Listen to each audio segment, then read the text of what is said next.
Chapter 44. Genius 1 second. Remember, if you want to go? Net provides you with wonderful novels to read. Xie Junping had already prepared the car downstairs. Acumen College forbade all outside vehicles from entering. What Xie Junping prepared was only an electric sightseeing car. Just like the one that Li Xueqing was using in the hospital this morning. It seemed that this kind of car was the standard for the rich second generation in the school. Luonan's mind stirred a bit when he thought of Li Xueqing. He sized up Xie Junping with a bit of scrutiny. There was no reason for Xie Junping, who was in the same position as the Burning Wraith, to be exempt from the wantonly distribution of seeds by the Burning Wraith yesterday morning. Luonan still remembered that Xie Junping's emotions were on the verge of collapse at the time. This sort of intense negative emotions was precisely the Burning Wraith's favorite. However, from the looks of it, this fellow was completely normal. At the very least, there wasn't a demonic shadow leaping out from his body and screaming at Luonan to kill him. Xie Junping naturally didn't know that Luonan's thoughts had turned in an instant. He dragged Luonan into the car and personally acted as the driver. He drove the car to the northern district of the campus.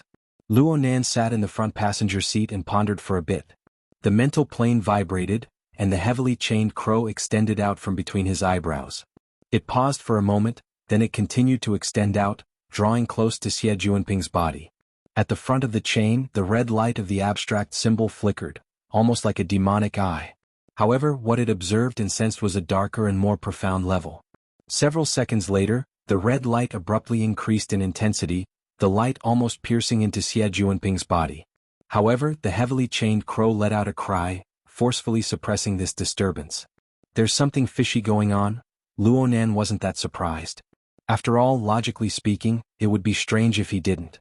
Moreover, the one inside Xie Junping's body was clearly far less mature than Li Xueqing's. It was still in a half-hibernating state, and was using Xie Junping's qi and blood to conceal its aura. If Luonan were to use himself as a reference, this was probably the stage before he clashed with Li Xueqing on the warship yesterday. It had already been 2 days, yet it was still so stunted. Perhaps it was due to the host's personality? The chain circled around Xie Junping's body a few times before slowly retracting. Wait, Luonan didn't act blindly without thinking. Ever since he had swallowed the other Burning Wraith, his understanding of his own abilities had deepened by a large margin. His thinking and application became more comprehensive. Currently, his abilities could be roughly divided into 2 areas. Part of it was the heavily chained crow, representing the power of the format of "My Heart's a Prison." It was relatively restrained and like a stabilizing needle, it controlled and suppressed the abnormal changes inside and outside. The other part was an abstract symbol formed by the Burning Wraith, which could be shortened to Wraith Sign. This thing retained a considerable part of the functions of its original form. It was extremely invasive, like a ferocious beast foraging for food. Its senses were sharp and its appetite was greedy. From time to time it would want to do something big. At the present stage, the suppressive power of the chains was overwhelming. The Wraith Sign could only lie dormant and wait for an opportunity in the vast majority of circumstances. Only in especially intense stimulation such as the other Burning Wraith, the killing intent directed at Luonan, or the eruption of extreme emotions nearby, would the Wraith Sign be activated. Moreover, all of its actions were under the control of the chains. From this, Luoji clearly understood that his foundation lay in the heavily chained crow in the format, and that the Wraith Sign was just an application tool. When it came to tools, one had to carefully study their principles and usage. Xie Junping was a pretty good reference. Well, it could be said that it was a small revenge. Luonan's mind stirred as the chains retracted. He commanded the chains to streak across his wrist, making noiseless contact with the wristband. The sealed enclosure of the electronic device was completely meaningless to the mental scan. The various devices inside were the same. Correspondingly, Luonan discovered that the resolution of his own senses had a limit. He could only have a rough sense of the internal structure of the wristband. It was extremely fuzzy. The only exception was that long thread. It was extremely eye-catching. Or perhaps it could be said that it was too dazzling. When it made contact on the purely mental plane, the dazzling radiance above the long thread was truly like lightning streaking across the night sky. Of Luonan's 2 ability modules, the Wraith Sign had no reaction whatsoever. As for the heavily chained crow, wasn't this a conducting wire? Luonan let out a muffled groan. He was caught off guard, and the lightning actually followed the heavily chained crow to hack into his brain from the space between his eyebrows. His body shook violently. What's wrong? Xie Junping jumped in fright. It's nothing. Luonan rubbed his forehead, his expression odd. If one were to pick the best place in Acumen College, it would undoubtedly be the city wetlands that the school had deliberately circled when it was founded. As one of the green lungs of the city, this place was practically completely covered in vegetation. And the slightly damp ground seemed to be able to breathe in and out fresh air out of the long river that passed through the forest into one's blood vessels.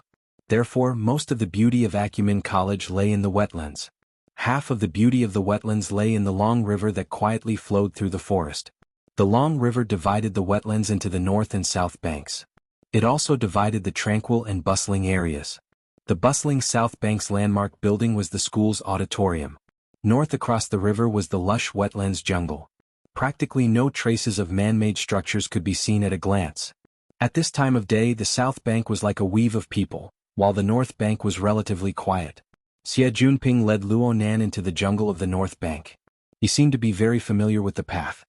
He was always able to pick the smoothest path among the small paths in the forest, and he continued to advance. At the same time, he gave an introduction. Compared to the south bank, the north bank actually occupies the majority of the wetlands. Many of the school's research institutes are located here due to the good environment. However, each one of them comes at an exorbitant price. Not only do they have to pay exorbitant taxes, but they also have strict restrictions on construction materials, infrastructure methods, and structural design. As for the degree of strictness, you'll understand when you look at the auditorium. Acumen College's auditorium was well known among the schools in the entirety of Xia City. It had an ancient Oriental architectural style with flying eaves and arches. It was hidden within the jungle, and it was a part of the wetlands garden. However, the surface portion of the auditorium didn't have any practical functions. Its functional area was completely underground. Only in this way could it accommodate over 100,000 teachers and students attend the ceremony at the same time. See, the auditorium is in the wetlands. You still have to lie down. According to the regulations, no buildings are allowed to exceed 15 meters in height within the wetlands. In other words, it's a quarter of the height of Climbing Hill. The Climbing Hill that Xie Junping spoke of was across the river from the auditorium. Actually, it was just a small mound that was only 60 to 70 meters in height. Right now, the trees on the mound were like a sea. Green, yellow, and red leaves intertwined in a gorgeous display of colors. An octagonal pavilion stood on top of the mound, giving it a wide field of view. One could practically see the entire region. It was the most refreshing view. Actually, Luonan quite liked to go up there and gaze at the wind from afar. It was precisely because the scenery here was very agreeable to his heart that he had endured Xie Junping's suspense all this time. Xie Junping's mouth gushed without end. There aren't many places in the wetlands where buildings can be built, and no one can bear the crime of destroying nature. If one wants to achieve complete functionality, then one can only find underground space. But the problem is that the geological structure is within the scope of the wetlands protection. The south bank is a bit better, but digging 3 meters down from the north is against the rules. Those research institutes want to act pretentious, and that's bitter. Having said this, he winked. However, there are always exceptions to everything. Xie Junping extended his finger forward, letting Luonan look at the depths of the jungle. There was a corner of a certain building that sprouted dense branches and leaves. The first thing Luonan felt when he saw it was that it seemed very old. It was probably because the edges of the building had a rust-like color. It gave people the impression of roughness. Xie Junping beamed, "Don't look down on it. Gear, which is the building before our eyes, is an exception among the 39 research institutes and society buildings on the north bank." Chapter 45. Genius 1 second. Remember if you want to go? Talk Net, providing you with wonderful novels to read. Gear? Yes. The name is quite strange, right? But I feel like I won't be able to find a more appropriate description in a short amount of time. Xie Junping was like a hard-working salesman, but the results were mediocre. Luonan pressed his forehead lightly. He had already formed a habit of doing similar actions during this period of time, and it made his concentration less focused. The two turned around the natural forest wall barrier as they spoke. Soon they saw the front of the building. It was just like the impression they had just gotten. The outer wall of the building was a rusty red. It didn't look like any color of the surrounding natural environment. Instead, it looked like rusty metal with a bit of paint. The main body of the building was covered by the long vines and weeds of the jungle. The light in the jungle was gradually dimming, making it even harder to see the overall layout of the building. Xie Junping was a bit worried that this kind of exterior would give Luonan a bad impression. He rushed to add, less renovations have been done in the past 2 years. The environment is a bit messy, but the inside will definitely give you a pleasant surprise. Luonan didn't say anything. He just wanted to see what Xie Junping was up to. The two followed the small path overgrown with weeds and turned to the main entrance of the building. This place should have been a small plaza in the past, but it had already been taken over by the jungle due to the lack of people taking care of it. If the main entrance wasn't tightly shut, the long vines of the wetlands would have extended into the main hall. Right now the entire building was tightly surrounded by the jungle. The small plaza was the best location in the vicinity, but it was still hard to see the entire building. Only now did Luonan realize, there's no one here? There was one last semester, but now it's just an empty shell. Xie Junping used his wristband to connect to the AI's authority. The metal main entrance of the building immediately lifted up, and the hall space inside automatically lit up. Xie Junping led Luonan through the door and explained to him at the same time, this place currently belongs to the Order Club. It used to be a very active old club. I've even heard that it was established before the school was founded. During its golden age, it attracted the sponsorship of over a dozen of the world's top 500 rich people. It was extremely awesome. But there were too many rich people. It was troublesome. Especially after the first few old members graduated. The younger generation relied on their respective rich people and fought to their heart's content. The club was originally a good club, but it was forcefully turned into an Azura field. Hatred was tied into a dead knot. In 90 and 93, 2 major incidents occurred consecutively, and the nature of the incidents was very bad. The school banned the recruitment of new members, and the club collapsed in an instant. At this moment, the two of them walked into the empty hall. The square layout could not be seen here. The spiral staircase, the vertical elevator, and the circular corridor divided the hall, but there was also a hint that it extended into a wider space. Xie Junping shrugged. The main structure of this building is the circle. That is probably why it is called gear. It was said that there were 15 main rooms, halls, and a large courtyard that connected all the floors. They were all round, insanely round. You might feel a little dizzy at first, but you'll get used to it. Luonan didn't feel any discomfort. On the contrary, he was a bit curious. Xie Junping continued to introduce, the club has indeed reached its end in this generation. Actually, the qualifications to recruit new members were going to be restored this semester. But those idiots didn't court death. Last semester, a financial problem occurred. All of the rich people withdrew from the club, and the flow of funds was completely cut off. The old members left the club one by one. The few that didn't leave were all related to the case. They are still under investigation. Once their crimes are confirmed, the club will automatically disband. Xie Junping sighed hypocritically. The club hasn't even disbanded yet, and there are already people fighting to the death outside. Luonan was a bit surprised. This place is very popular? Of course. The club in the school has been eyeing the North Bank for a long time, especially gear. It occupies half a hectare. It is already one of the best among the clubs and research institutes. It was the most eye-catching building on the North Bank back in the day. Over the years, those rich people have added quite a few things to it. More importantly, this is the only location on the North Bank that can be dug deep. Of all the research institutes and club buildings on the North Bank, this is the only place that has enough underground space. In this aspect alone, there was no one that could compare. Those people are throwing money at each other right now. They're just short of ripping each other apart. Xie Junping's spittle flew everywhere as he spoke. The problem was that Luonan was completely indifferent to this sort of gossip. His face was stupefied. Xie Junping couldn't help but feel a strong sense of defeat, as if he was flirting with a blind person. He could only take the initiative to give a hint. Junior Nan, don't you want to know who will be taking over in the end? Luonan shot him a glance. The results haven't come out yet, right? There are only 2 left. The Construction Society and the Mystic Arts Research Society will come out in the next 2 days. Bidding. I feel that the Mystic Arts Research Society has a much higher chance. The Mystic Arts Research Society? Luonan naturally paid more attention when he heard that it was the super club that he had misunderstood. Xie Junping's face revealed a strange smile. The Mystic Arts Research Society is going all out for the sake of obtaining this place. They have already promised to completely take over all the debts and personnel of the Order Club. They don't even think about it. Even if everything goes smoothly, it will be next semester before they finish the process. But if no one takes care of this damned place, it will soon become ruins. When the time comes, it may not be worth the price. Junior Nan, don't you agree? What kind of logic was this? Luo Nan swept his gaze across the large hall. He confirmed that there was certainly an automatic cleaning system here. Perhaps there were even intelligent machines. There was practically no dust floating in the area that he could see. With this degree of maintenance, let alone half a year, there wouldn't be any unforeseen changes even if another 10 years passed. But Xie Juanping's words were completely based on another objective. Luo Nan roughly understood. Xie Juanping's attitude was already completely clear when he spoke to this point. Junior Nan, you see.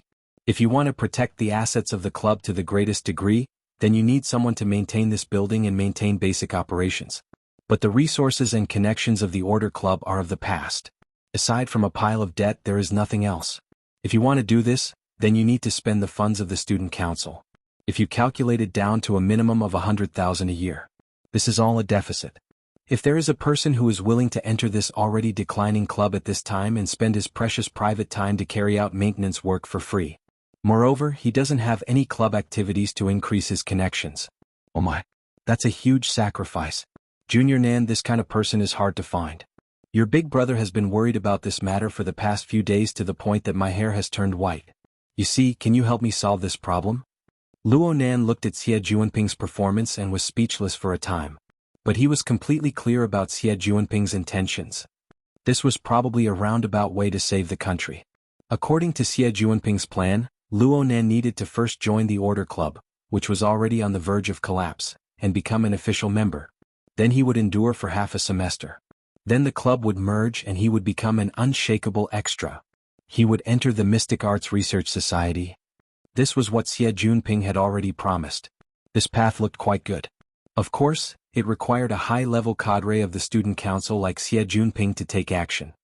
Only then could a club on the verge of collapse be able to go through the entire process and forcefully stuff a new student in. However, the Mystic Arts Research Society was backed by a large financial backer. It was also a circle of rich second generations. Would they really acknowledge Xie Juanping's crude shoehorning? At least right now, Xie Juanping was very confident.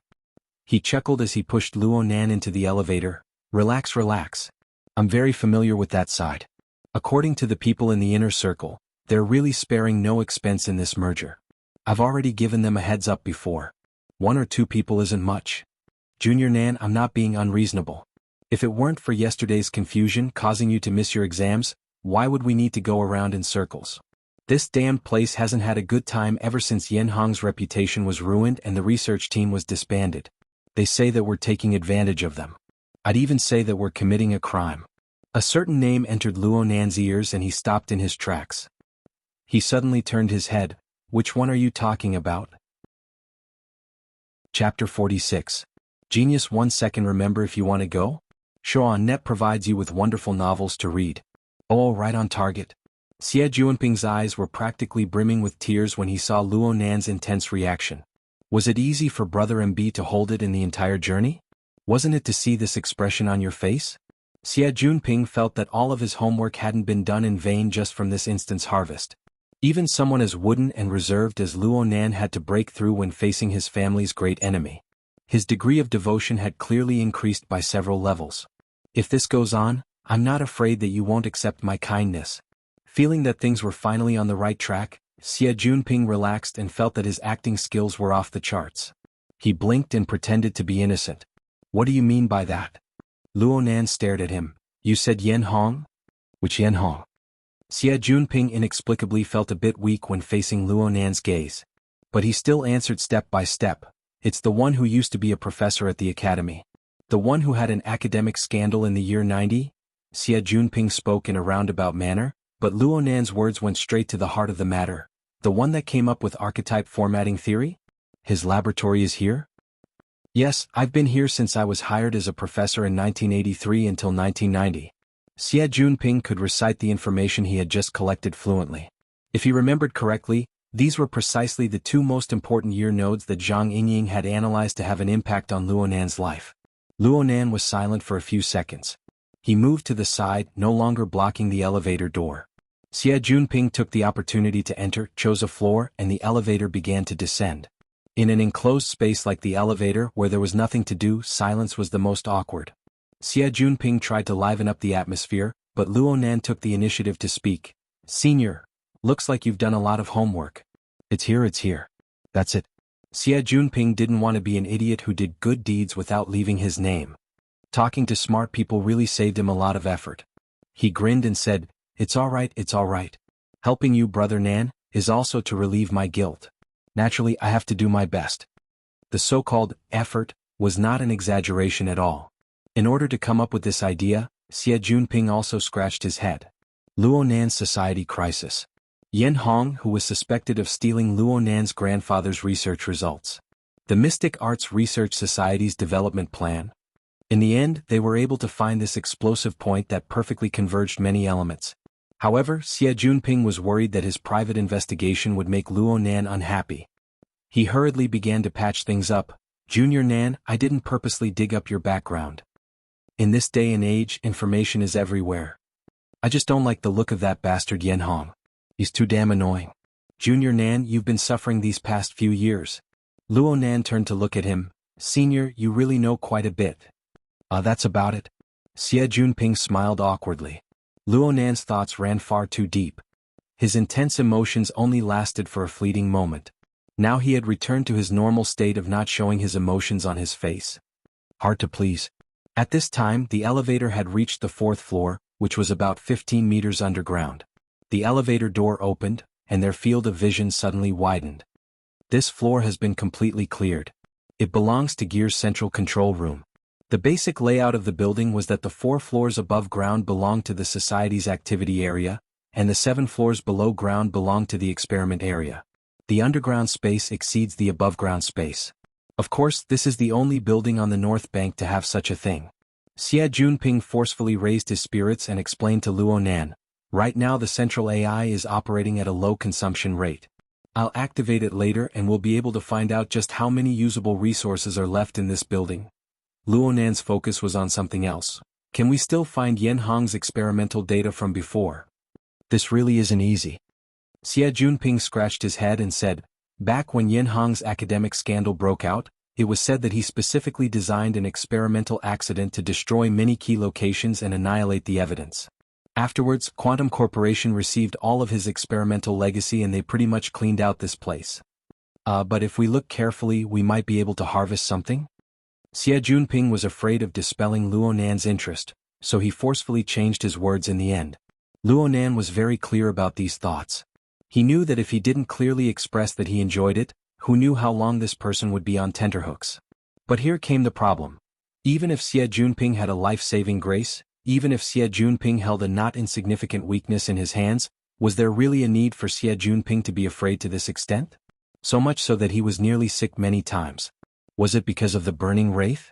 One was scared to death. The other hated to death. Xie Junping and Li Xueqing could be considered two extremes. Luo Nan suddenly thought of Li Xueqing and his mind stirred. It seems that the news from this morning should have spread.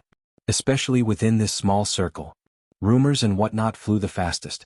He stared at Xie Junping looking pensive. Xie Junping just felt uncomfortable from head to toe.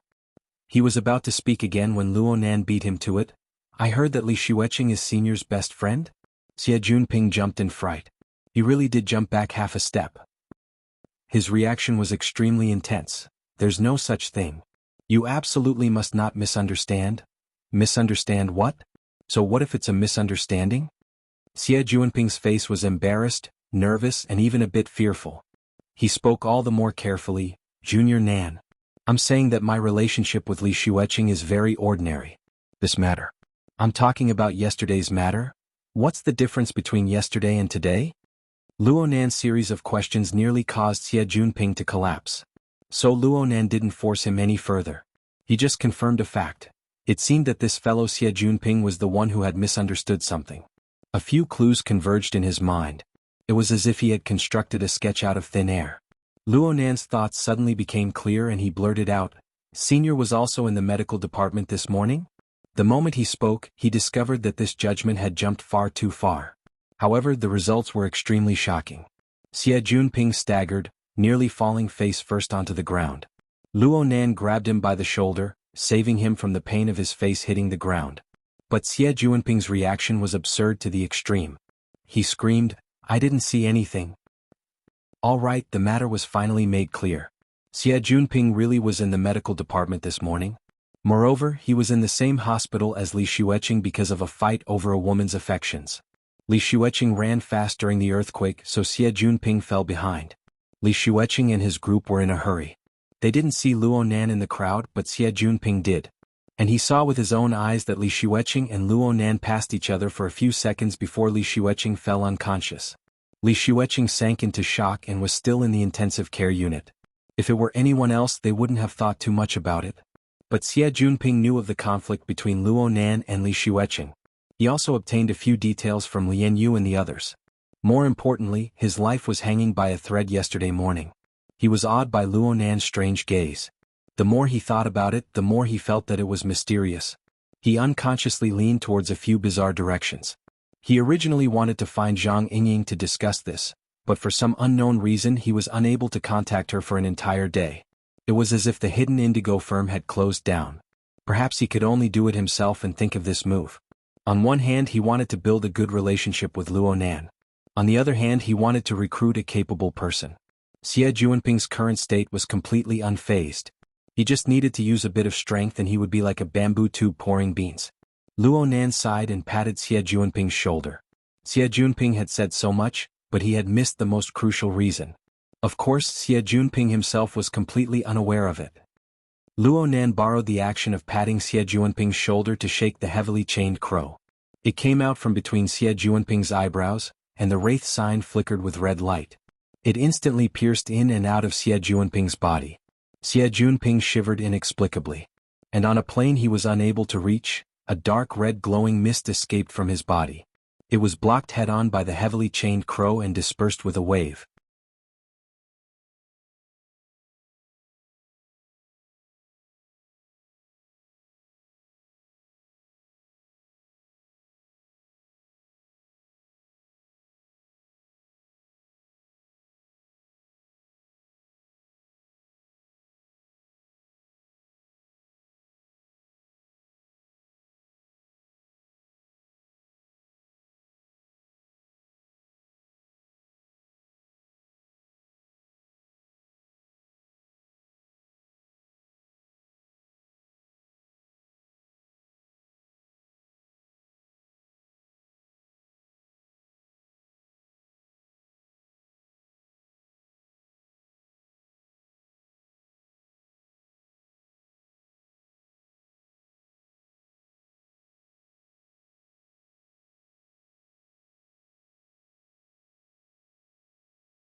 Chapter 47. A Genius in 1 Second. Remember love? Speak, net, providing you with wonderful novels to read. Luo Nan deliberately suppressed the wraith sign's devouring of his life essence. The turbulence on the mental plane ended in a short 2 seconds. Xie Junping couldn't avoid receiving a bit of impact, but it should be within an acceptable range. Luo Nan saw that Xie Junping was absent-minded, so he patted his shoulder in an attempt to comfort him. But who knew that Xie Junping would shake his head before Luo Nan could say anything? His gaze drifted and he spat vaguely. What's that sound? Is he talking nonsense? This was Luo Nan's first thought. But then he noticed that his heavily chained crows slowly trembled and retracted, emitting a crashing sound. "Senior? What did you hear?" Xie Juanping's face turned towards Luo Nan, but his gaze was unfocused. He opened his mouth and suddenly fell backwards. Luo Nan had to support him to prevent the back of his head from smashing into the ground. But right now Xie Junping had already sunk into an unconscious state. He was drowsy as if he was having a nightmare. His body temperature rose and fell, causing his wristband to start a health alarm and send a signal outwards. The problem was that they were 15 meters underground, and they were in the former laboratory. The signal shielding was in place. No matter how advanced the wristband was, it was destined to be useless. The effects of destroying the parasitic burning wraith were this serious? Luo Nan absolutely didn't expect this. He had clearly controlled the damage to Xie Junping's life force. Could it be that the connection between the burning wraith and Xie Junping on the mental plane was deeper than expected? Luo Nan's expression was grave. He let Xie Junping lie on the ground and the heavily chained crow came out again. He let the wraith sign probe Xie Junping's body from inside out. The problem was that there were no more abnormalities, at least on the level that the wraith sign was able to probe. As for the state of Xie Junping's body, Luo Nan was even more powerless. The structure of the human body was far too precise and complex. Luo Nan had used drugs to shape his format and mutate his nervous system. This was already a bold cognition and transformation of the body. But what he understood was still a drop in the ocean. Luo Nan really didn't wish for Xie Junping to be like this. But things had already happened. He couldn't do anything about it. He pondered for a moment, then he carried Xie Junping on his back. He prepared to deal with Xie Junping on the surface. From the functions of Xie Junping's wristband, as long as the signal could go out, he should be able to alert the network and call for medical help. Truthfully speaking, carrying Xie Junping on his back wasn't easy for Luo Nan at all. This guy weighed about 70 to 80 kilograms. He was unconscious and didn't know how to cooperate, which made him even heavier. Luo Nan was soon covered in sweat. Fortunately, the elevator was in sight. He freed a hand to press the button, but he clearly heard a warning beep at this time. It seemed to be coming from Xie Junping's wristband. Luo Nan thought that something was wrong with Xie Junping again. He hurriedly put Xie Junping down and prepared to check on him. But he never expected that in this instant, the sound of an electric switch would ring out and everything before his eyes would suddenly sink into pitch-black darkness. Luo Nan was stupefied for half a second before he suddenly lowered his head. At this moment there was still a bit of light in the darkness. It came from Xie Junping's wrist, his bracelet. A series of messages flooded the screen. The person granted temporary authority will enter a state of unconsciousness. The laboratory's defense system had entered level B. The awakening function was activated, but the person who granted temporary authority did not respond. There are no other authorized users within the laboratory. The laboratory's defense system entered Grade A status. The energy system was shut down, the communication system was shut down, the transportation system was shut down, and the life support system was shut down. The laboratory was locked down. The messages finished flooding the screen and the glow of the wristband was extinguished. The faint luster was like the mocking gaze of a devil. It blinked once and then it was ignored. Luo Nan touched the wristband in an attempt to save it, but the wristband's personal defense function was activated. No matter how he touched it, there was no response. Luo Nan smashed his fist heavily against the elevator door. Modern society was undoubtedly a society of authority. The Internet of Things covered every corner of the city. The level of electronic authority determined where you could go in the city and what level you could go. Your body was free but your authority was controlled. Using the identity of a low authority to forcefully break into the boundaries of a high authority was like hitting your nose against a wall. Or you would be like Luo Nan, trapped on the spot by an inexplicable trap. Authority traps were very common. They were usually located in important locations like elevators, corridors, and other relatively confined and narrow areas. The purpose was to trap unauthorized trespassers and then hand them over to the police to deal with. The area that Luo Nan encountered was much more spacious, but the location wasn't ideal. This was an enclosed space 15 meters underground. In this place, the darkness was like a demon that existed everywhere. The silence permeated the air, conveying unease and fear. Luo Nan stood at the elevator door. He could clearly hear his and Xie Junping's breathing. Several seconds later, he put Xie Junping down and leaned against the elevator door. "Hey, wake up." Xie Junping didn't respond. "Papa," there was still no response. Calling, slapping, pinching and other methods were all used. Xie Junping was still in an unconscious state, but his body temperature had calmed down quite a bit. Luonan was speechless. He stood there for a dozen more seconds before smashing the elevator door again. But this time it was a bit lighter. Then he carried Xie Junping on his back and walked back. The darkness followed him like a shadow. This was the most thorough darkness. The damned defense system of the laboratory had cleanly cut off all energy. There really wasn't any light at all. Luonan originally wanted to use his own wristband for illumination, but the wristband had entered a low power state half an hour ago due to the long wire. A bit of light was equivalent to nothing. He simply didn't need it. The darkness had no meaning for him anyway. The dark chain stretched out once more. The wraith sign at the front flickered with a bewitching red light. This light only flickered on the mental plane, but it shone onto the plane of reality through some form. It allowed Luonan to observe the surrounding environment without using his naked eye. In a certain sense, it was even clearer than the naked eye. This could be considered as the out-of-body perspective of the soul. In any case, the feeling of being able to see the environment clearly was quite good. The unfathomable things within the pure darkness were swept away in an instant. The pressure on the mental plane was somewhat alleviated. Luonan found a chair in the empty central control room. He placed Xie Junping on it and ignored him for the time being. He walked in front of the control panel that had already been completely shut down. He casually pressed a few buttons, but there was no response at all. The threat of reality was still as heavy as ever. Luonan didn't forget the last bit of information that flashed on Xie Junping's wristband. Of the several systems that had been completely shut down, the most fatal was undoubtedly the life support system.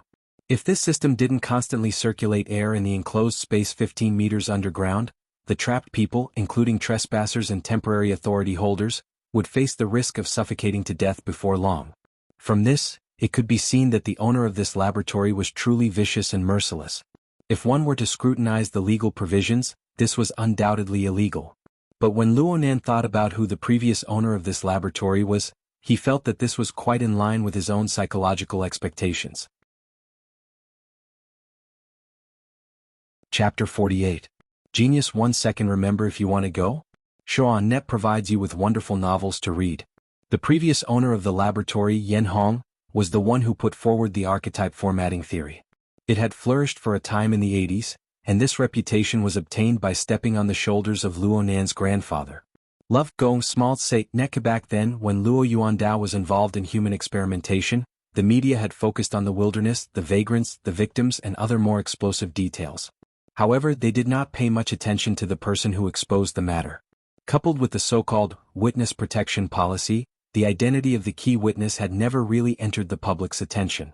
But Luonan knew very well that the one who did this was none other than Yen Hong, who had worked in the same research institute as Luo Yuandao. Not long after Luo Yuandao's lawsuit was finalized, Yen Hong proposed the prototype formatting theory, and gained a huge academic reputation. But it was precisely because of this that he fell so miserably after being exposed for plagiarizing Luo Yuandao's experimental data in 1990.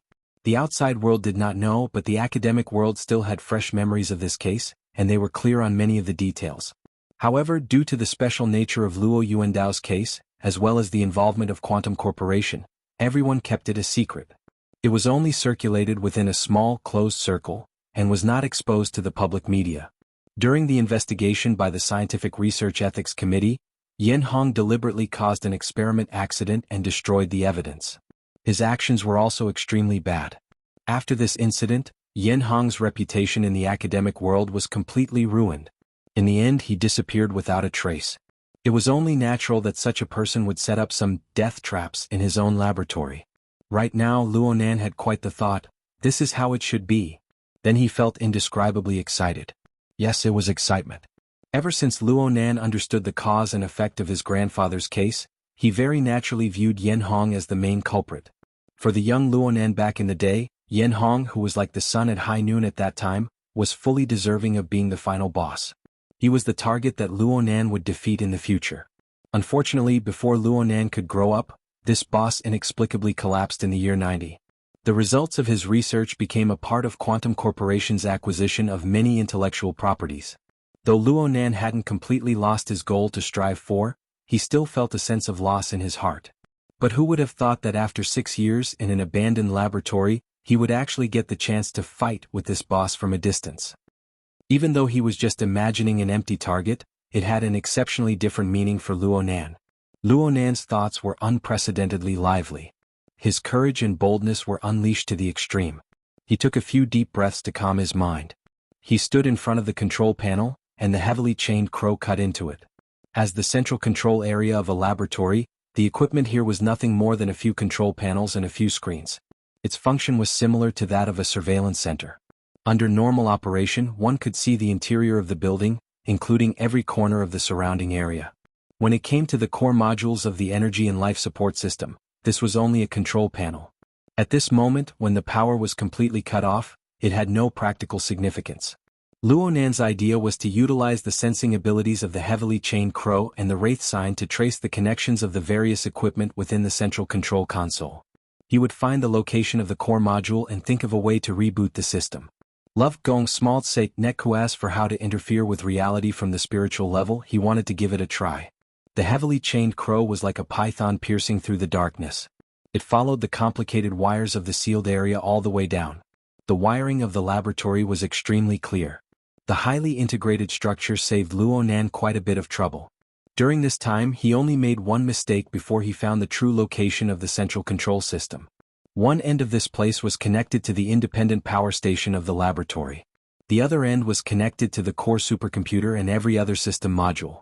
Frankly speaking, this was a bit too unfriendly for Luo Nan, this electronic noob. Luo Nan hesitated for a bit before choosing the power station. After all, the most fatal problem right now was the power outage. If he could realize the reactivation of the power station, then he would have won half the battle. But right when he changed the direction of the heavily chained crow, the depths of his brain where his main body was located felt a slight numbness. Then there was a flash of electricity that directly hacked out. It was that mysterious and unfathomable long thread. Of course, in this enormous laboratory, the long thread couldn't even be considered a strand of hair. But the lightning that it had transformed into traveled along the heavily chained crow. In the blink of an eye, it leaped out from the front end of the chain and disappeared within the dense electrical wiring. Luo Nan covered his head. He couldn't understand what he was thinking for a time. This long thread was a little too strange. When the long thread seeped into his wristband, it inexplicably opened up an interface that should have been on the flexible e-ink screen. It also consumed a large portion of the wristband's power. Luo Nan's initial judgment was that it was a special kind of electronic device. It was possible that it had integrated a processor, a memory module, a sensor, and many other functions. But when Luo Nan's heavily chained crow swept past, the long thread actually had an intense reaction. It charged all the way into his brain in an inconceivable manner. Luo Nan's period of absent-mindedness was because the long thread seemed to have fused into a certain location in his brain. But it possessed an intense sense of existence. The brain didn't feel pain. The so-called sense of existence was either a kind of abnormal electrical signal or a kind of reaction on the mental plane. Luo Nan was inclined towards the latter because the long thread clearly had a subtle exchange of information with the heavily chained crow. It was just that he was still unable to understand the level of information. Luo Nan had already given a rather high evaluation of this magical toy that the coward had hidden in the flexible e-ink screen. But today this thing had given him a new surprise. Even though the long thread had broken away from the heavily chained crow, there was still a clear connection between the two.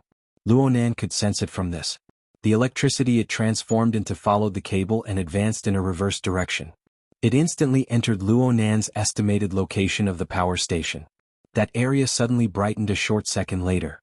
From Luo Nan's perspective, the surging electricity simply seemed to be assaulting his face on the level of his senses. Under his influence, the heavily chained crow suddenly retracted. But it was still too slow when compared to the conduction of electricity at the speed of light. It was because of this slowness that an inconceivable marvel unfolded before Luo Nan's eyes. Amidst the blinding lightning, he saw a tree that had suddenly grown. Its roots grew within the power station and its trunk followed the flow of electricity to ram into the central control system. Then its countless luxuriant branches cut into the various system modules. The laboratory that was as silent as death came alive in an instant. An innumerable amount of electrical signals converged from each system module before being transmitted densely. The direction of the signals was clearly towards the heavily chained crow that was already trapped within the enormous tree. It was also clearly towards Luo Nan's side. Chapter 49. Genius 1 second. Remember if you want to go? Showa.net provides you with wonderful novels to read. The most tragic epileptic patient in history? It was as if Luo Nan could already see his miserable end in this instant. Love Gong Smalt Sate Netku. This also reflected a deeper understanding of his. The structure of the long line at this moment was like a huge neuron. As the basic signal processing unit of the human body, the ideal model of the neuron was almost the shape of a tree. The branching branches are the dendrites that receive information. The main part is the axon that transmits information. The axon endings of the anterior neuron were similar to the roots of a large tree. They then contacted the dendrites of the posterior neuron to realize the conduction of neurotransmitters and electrical signals. Just like at this moment, the tree, growing between the various system modules in the laboratory, was collecting a massive amount of electrical signals from the various system modules and transmitting them. The problem was that this large neuron had a different structure compared to a normal neuron. It did not realize autonomous operation. Instead, it used its roots as an external source of energy. The end point of the transmission of information became the heavily chained crow that fused with the main trunk. In fact, it was Luo Nan.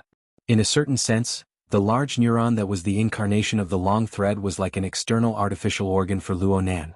This was a very magical thing. If it was used well, it would have endless potential.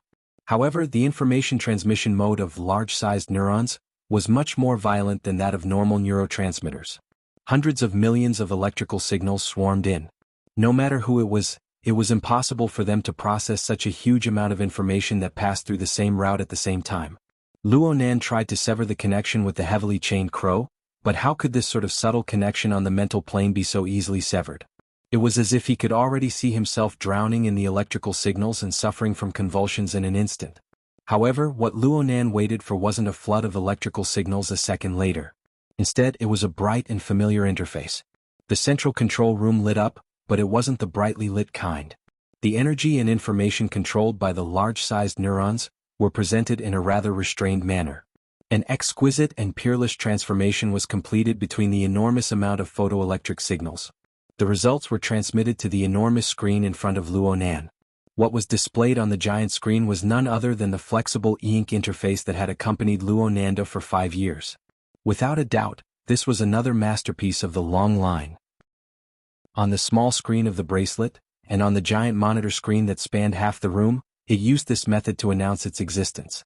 Luo Nan was a bit stupefied when facing the enormous flexible e-ink screen interface. At this moment, what he saw was not only the flashing interface, but also the operating principles behind it. The structure of the large-sized neuron was full of the flavor of bionics. As a nerve cell, it naturally had the basic structure of a cell body. Through the heavily chained crow, Luo Nan discovered this region at the junction between the main trunk and the branches of the large tree. This was the first place where the tremendous amount of electrical signals were transmitted back from the lush branches. Functions that Luo Nan was unable to explore were integrated here. But at the very least, it had the functions of analysis, filtering, transcoding, and compiling. It was like a set of processor chips, or perhaps it was an auxiliary subbrain. First, it transformed the enormous amount of signals into something concise, clear, and easy to understand. Only then did it truly return to the central control system in Luo Nan's brain. This prevented massive amounts of information from damaging the brain, truly realizing the incredible function of an external neuron. This was not some fantastical thing but a real operating mechanism. Love Gong Smalt Sate Netku. The information technology involved in the conversion of mental and material signals, the interaction technology between man and machine, was undoubtedly something that people could only look up to. Was this a level that Earth's technology could reach? Luo Nan pondered for a while, but he still didn't gain anything. He could only return his attention to the interface that he could understand.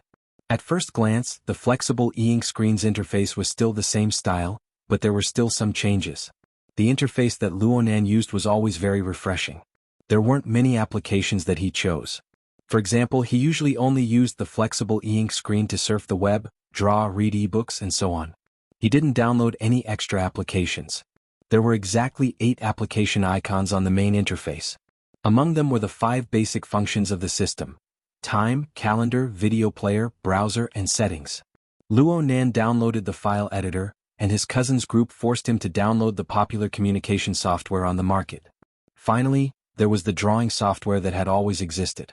These application icons were arranged vertically, taking up 2 rows. There were 4 icons in each row. The layout was clear at a glance. But at this time, Luonan clearly saw a new icon on the enormous screen. It was a crisscrossed gear structure.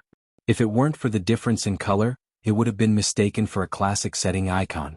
And the icon's logo was very direct. It was the word gear. The external neuron also had the ability to automatically download applications?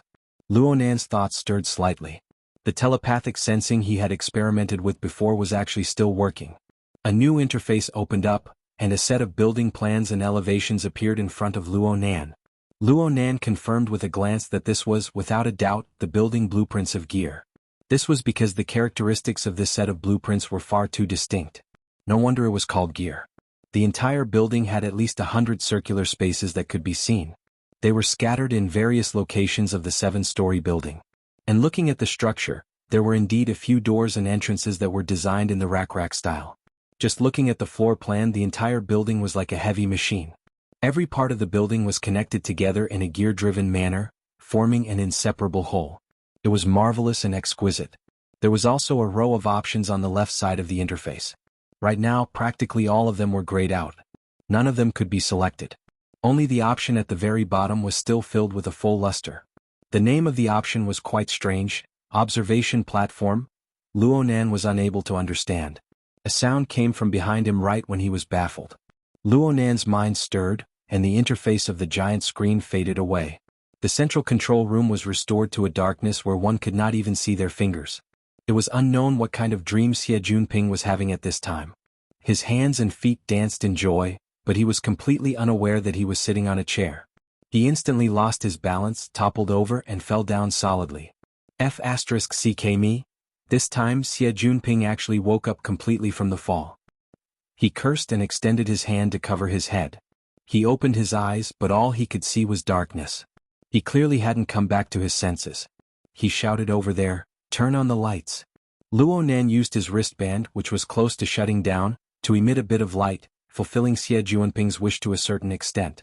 In this sort of place, under this sort of lighting, the sudden glimmer of light and the silhouette of a face could really scare a person to death. Xie Junping drew in a breath of cold air and let out another cry. He had instinctively dodged, but he had bumped into the chair. Luonan didn't want to play around with pleasantries. He directly said, "Senior, it's good that you're awake. You were probably in a bad state just now, so you fainted. The laboratory detected that you lost consciousness, so they cut off your temporary privileges. The energy and life support systems have all stopped working. Take a look and see if your privileges have been restored." Xie Junping used 5 seconds of time to digest the information Luonan transmitted. He immediately quivered and finally woke up. He didn't have the time to ask how he fainted in the end. He immediately lit up his wristband and dealt with the issue of privileges. About 3 seconds later, Xie Junping kicked away the chair next to him with a loud bang. Then he started cursing loudly, "Damn it. You said I need to reapply. Give me a fucking signal." Chapter 50. Genius 1 second. Remember if you want to go? Show.net provides you with wonderful novels to read. Forget it, I shouldn't have had high hopes for this system anyway. Love go, small say, net Luonan felt that his actions of hiding the interface just now were quite foolish. Fortunately, it was not too late to mend the pen after the sheep were lost. He sighed and knocked on the control panel, causing the giant screen in front of him to light up again. The light of the enormous screen elongated Luonan's shadow, causing Xie Junping's jaw to drop to the ground. "Brother Nan, you are a hacker?" Luonan didn't know how to explain, so he simply didn't speak. Xie Junping, on the other hand, grew excited all of a sudden. "My goodness. I heard that this system was strengthened by Quantum Corporation. Junior Nan, you can even order it around? Wasn't this guy's mood a little strange?" Luonan still remembered that Xie Junping had nearly fainted from fear. Before he fainted, Xie Junping had wailed at Luonan for mercy. But in this current situation, not only did Xie Junping's fear of Luonan completely disappear, even his fear of being trapped in a hopeless situation was reduced to a minimum. Could it be that he had lost his memory due to the shock? Or could it be that the effect of killing the burning wraith was really immediate? Luonan didn't come to a conclusion after a short period of pondering, so he put this matter to one side. He reopened the gear interface and focused on the observation platform option. Several seconds later, he pressed it with his mind. There were no changes on the interface, but there was a stream of information flowing through the heavily chained crow into his brain, allowing him to understand many things. Luo Nan muttered to himself for a bit before turning around. Let's go. Where are we going? Xie Junping looked around at the dark surroundings and didn't dare to move.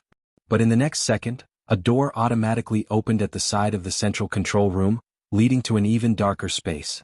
Love, go, small say, Neku Xie Junping blurted out, secret passage? Turn on the light from the bracelet. Ah. Luo Nan's mind stirred and the giant screen went out. The room was restored to a pitch-black darkness. Xie Junping exclaimed and hurriedly turned on the light on his bracelet, barely illuminating the road ahead. Since there was light, Luo Nan didn't say much. He directly headed in the direction of the newly opened door. Hey, this is a secret passage, right? Xie Junping lowered his voice and suppressed his nervousness as he followed closely behind. It's a corridor outside. Though the giant screen was extinguished, Luo Nan's large-scale external neuron was still controlling that portion of the resource. It transmitted effective information through the heavily chained crow and transferred it to his cranial nerves. The scene was directly mapped onto his retina. As long as Luo Nan's energy was enough to support the existence of the heavily chained crow, this electronic map would not lose its effectiveness no matter how far the distance was. Of course, without the heavily chained crow to guide the wraith sign, and without the risk of his soul leaving his body, he had become blind in this darkness. He needed a source of light. Xie Junping had already understood the ruthlessness of the defense system from the bracelet. He was completely confused at this time. If it's not a secret passage, how did it open? It should be the original design of the builder. All the portals along the route we took were controlled by an independent power source. The people who modified it later obviously didn't notice this. Why is it so troublesome? Xie Junping shook the beam of light from his bracelet and looked around. Sure enough, he saw that there were public places like corridors along the way. Occasionally he had to pass through one or two rooms, but there was no need to hide. It's probably a hobby. Luo Nan's brain incessantly flashed with the elevation and floor plan of gear. The tight structure and the peculiar design made him gasp in admiration at every moment. The layout of the entire building seemed to transform into a machine that could be activated at any time to process some product. Right now, he and Xie Junping were shuttling back and forth between the components of gear, carrying out a marvelous tour. With the external neuron controlling them, Luo Nan and Xie Junping were completely green all the way. They didn't encounter any obstacles. After passing through the stairs of the safety passageway, the two should have gone from the 4th underground floor to the 2nd underground floor. Though this place was still within the scope of the laboratory, it was clearly a public activity area.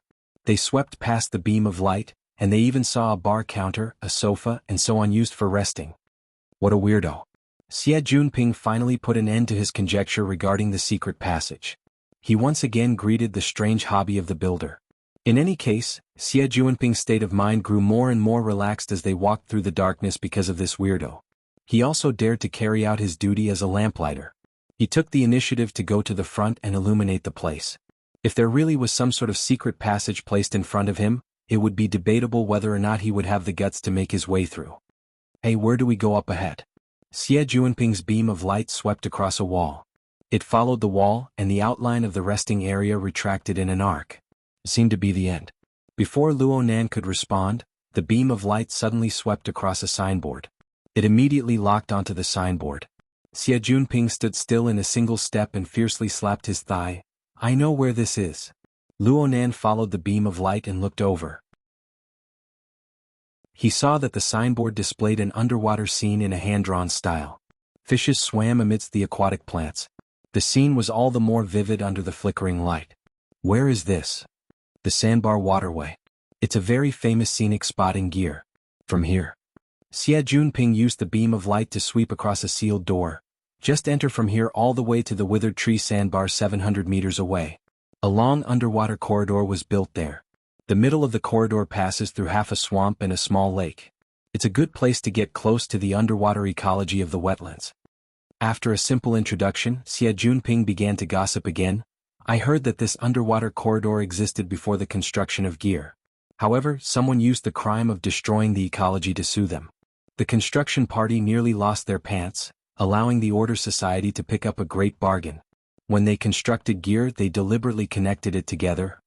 Of course, they have to pay quite a bit of taxes every year. Luo Nan found the most crucial information from Xie Junping's string of nonsense. You're saying that there's a sandbar over there? Yeah. It's a very famous place. It's said that it's the best place to view the entirety of Gear's construction. Luo Nan nodded to himself. Is this why it's called the observation platform? Xie Junping finally reacted at this time. He slapped Luo Nan on the shoulder in excitement. Junior Nan, aren't we free now? We just need to get to the sandbar. F*CK the signal. F*CK. Xie Junping suddenly cursed again. Luo Nan was baffled. What's wrong now? It seems bad. Luo Nan couldn't see Xie Junping's expression clearly, but his voice was a bit panicked. I remember that the water level of the wetlands rose a few years ago. The sandbar was completely submerged. Right now there's a crooked, withered tree sticking out of the water. The Order Society wouldn't have sealed the exit over there, right? Luo Nan confirmed the route and confirmed that it was just as Xie Junping said. They needed to pass through the underwater corridor. He hadn't discovered any abnormalities so far. We'll know once we go over there and take a look. Luo Nan directly opened the entrance to the underwater corridor. A slightly fishy smell of water assaulted his face. It was probably the result of many years of soaking. Xie Junping sent out a beam of light in a perfectly straight line, but it was impossible to illuminate the end. This long corridor was the same as the building as a whole. It was clearly curved.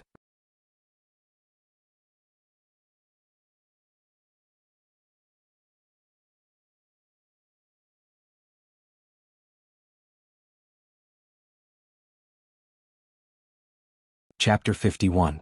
Genius 1 second. Remember if you want to go? Speak, net, providing you with wonderful novels to read. The two walked shoulder to shoulder into the long corridor. It was still extremely dark and quiet, but the effect was completely different from the deathly stillness of the laboratory. Even though it was dark, they could see rippling water waves within the murkiness as they walked along the long corridor.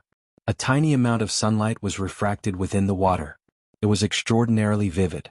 There were also faint sounds transmitted from the glass walls on all four sides. The underwater life forms were affected by the light. They came one after another, scraping against the glass walls. The quieter it was, the louder it was. There was one time when Xie Junping couldn't hold back his curiosity. He shot a beam of light into the water and illuminated an alligator. Xie Junping saw the malevolent head crash against the glass wall with a rumble. He instinctively dodged, but he collided fiercely against the other side of the wall. The collision caused tears to flow out. He became much more well-behaved from then on. No matter what, he had to walk along the center of the long underwater corridor. He even took the initiative to lower the brightness of the lighting. In the end, he arrived at the end of the long corridor without any danger. There was clearly a bend here. Xie Junping walked to the corner, trembling with fear and trepidation. He used his wristband to illuminate it, and what entered his eyes was a thick and heavy alloy door. He looked at the series of steel bolts that came down from above, and his entire body felt unwell. Xie Junping threw himself over and fiddled with it for a long time. In the end, he fiercely kicked the door 3 times, but only muffled thuds rang out. It was clear that the place had already been filled with water, soil, and sand. He thought of the most important matter and lowered his head to look at the signal. It seems like there's a bit? There's only a meter or two between here and the ground. The problem was that the water and soil layers were mixed together. It possessed an extremely powerful electromagnetic shielding effect. Xie Junping's wristband could be considered quite powerful, but it was still very hard for him to receive a clear signal. Xie Junping tossed and turned until his forehead was beaded with sweat. Luo Nan shifted his gaze to other locations in the long underwater corridor. He followed the electronic map on his retina and felt his way along the seemingly seamless inner wall. His actions were far too obvious. Xie Junping, who had suffered setbacks time and time again, was attracted over. He copied Luo Nan and lightly knocked on the inner wall, but he couldn't hear anything at all. There weren't any hidden doors along the way. There's no need to break here. Those architectural designs are quite arrogant. Xie Junping's words were very insightful. In fact, the path on the electronic map that Luo Nan obtained ended at the sealed alloy door. There were no other directions. Luo Nan also tried to remotely control this door, but this was clearly a clumsy and purely physical isolation. It was completely immune to all advanced electronic remote control technology. But he did not give up. Because there was one thing that couldn't be explained no matter what. Why didn't the other system modules in the laboratory have any reaction on the external neurons interface? Only the functions of gear and the observation deck were clearly displayed? According to various information, The route of the observation deck was set up before Yen Hong established his laboratory. Was it a natural fit, or was it a deliberate modification later? If the subsequent modifications were so ingeniously different from Yen Hong's laboratory design, was there some kind of targeting? Along the way they had been in the most ordinary public places. It seemed that only at the end of this corridor would there be some hidden spaces. If there really was a problem, it would be here. Luo Nan pondered for a moment before decisively ending his infiltration of the laboratory's system modules. He withdrew the heavily chained crow. It was worth mentioning that the external neuron had a higher priority with his mental connection. Once the heavily chained crow retracted, the external neuron transformed back into a long line of electricity and returned to his brain. Love go small say Neka, what an inconceivable object. Luo Nan shook his head. He didn't want to waste too much time on this for the time being. Instead, he operated the heavily chained crow and drove the wraith sign to sweep and slice this area vertically and horizontally. All of these physical barriers were completely meaningless to the heavily chained crow and the wraith sign. Got it? Luo Nan suddenly raised his head to look at the alloy steel plate above him. 95% of the material that formed this underwater corridor was tempered glass. Only the two ends were fixed with metal. Normally, no one would pay attention to this. But when the heavily chained crow swept past, the material at a certain location above was clearly completely different from the alloy steel plate and tempered glass. Hey, where are you looking at? Xie Junping noticed Luo Nan's abnormality. He raised his head to look, but he didn't discover anything. Luo Nan ignored him. He just earnestly estimated the height and angle. He should still be able to reach it. Excuse me. Luo Nan swung Xie Junping aside and retreated 2 steps back. He ran with a boost and stomped heavily on the metal door. He borrowed the force to soar up a bit, and at the same time he half-twisted his body and extended his hands upwards. The place where the alloy steel plate should have been had inexplicably transformed into something like mucus. It was just a bit of obstruction before it was broken through. And then Luo Nan's hands made contact with the edge of the actual steel plate. The collision was a bit painful, but his reaction was quite fast. He grabbed it and twisted his body a bit. He exerted strength from his waist and did a pull-up, and his body shot upwards. From Xie Junping's perspective, half of Luo Nan's body was submerged within the steel plate. Then Luo Nan's 2 legs swayed, and he disappeared without a trace. F***CK Mimicry film. Xie Junping's family had some business with the military. He was able to call out the name of this cutting-edge product in a single breath. This was truly a glimmer of hope at the darkest hour. It was worth celebrating. But here came the problem. It seems that I can't do this sort of high-difficulty leap and climb. Even with Luo Nan's help, Xie Junping still wasted at least 10 minutes in order to barely pass this checkpoint that tested his control. And when he truly made contact with the space above, he couldn't help but curse, "Oh my God!" So the secret passage was waiting here. Indeed, this was a narrow passageway that didn't even reach a meter in height and width. One needed to bend their knees and crawl in order to pass through. It was completely different from the entire route they had taken before. What happened to the designer's pride? This place should have been opened later. It's different in front. Luo Nan had already done some scouting while Xie Junping was wasting time. He led people to crawl over right now, and soon they displayed a completely different style. When the horizontal narrow passageway ended, the structure suddenly flipped upside down. It became a vertical space. Though it wasn't very spacious, it was more than enough to accommodate 2 people at the same time. Most importantly, it was much more comfortable. Under the illumination of the light, a wooden stone staircase spiraled upwards. Though there was light shining down, they still couldn't see the end. They touched it. It was very moist, but it was very clean. The 2 climbed up the staircase. Xie Junping touched the inner wall with curiosity. It looks like tree bark. Hey, look at this position. Don't tell me we're inside a withered tree in the sandbar? Maybe. Luo Nan responded, the tree body should be filled with some sort of bionic material. It looks like it's close to decay, but it's actually extremely tough. Wow. This is a treehouse. The symbolic plant of the withered tree sandbar is a treehouse. Just what year and what month is this extravagant work? Holy crap. What the hell is this? Suddenly a black shadow rushed past Xie Junping's eyes, leaping straight into the base of the tree. The shadow itself wasn't that big, but its speed was quite fast. It was unknown which path it took, but there was a faint sound of water. Then there was no more sound. Chapter 52. Genius in 1 second. Remember Love Go?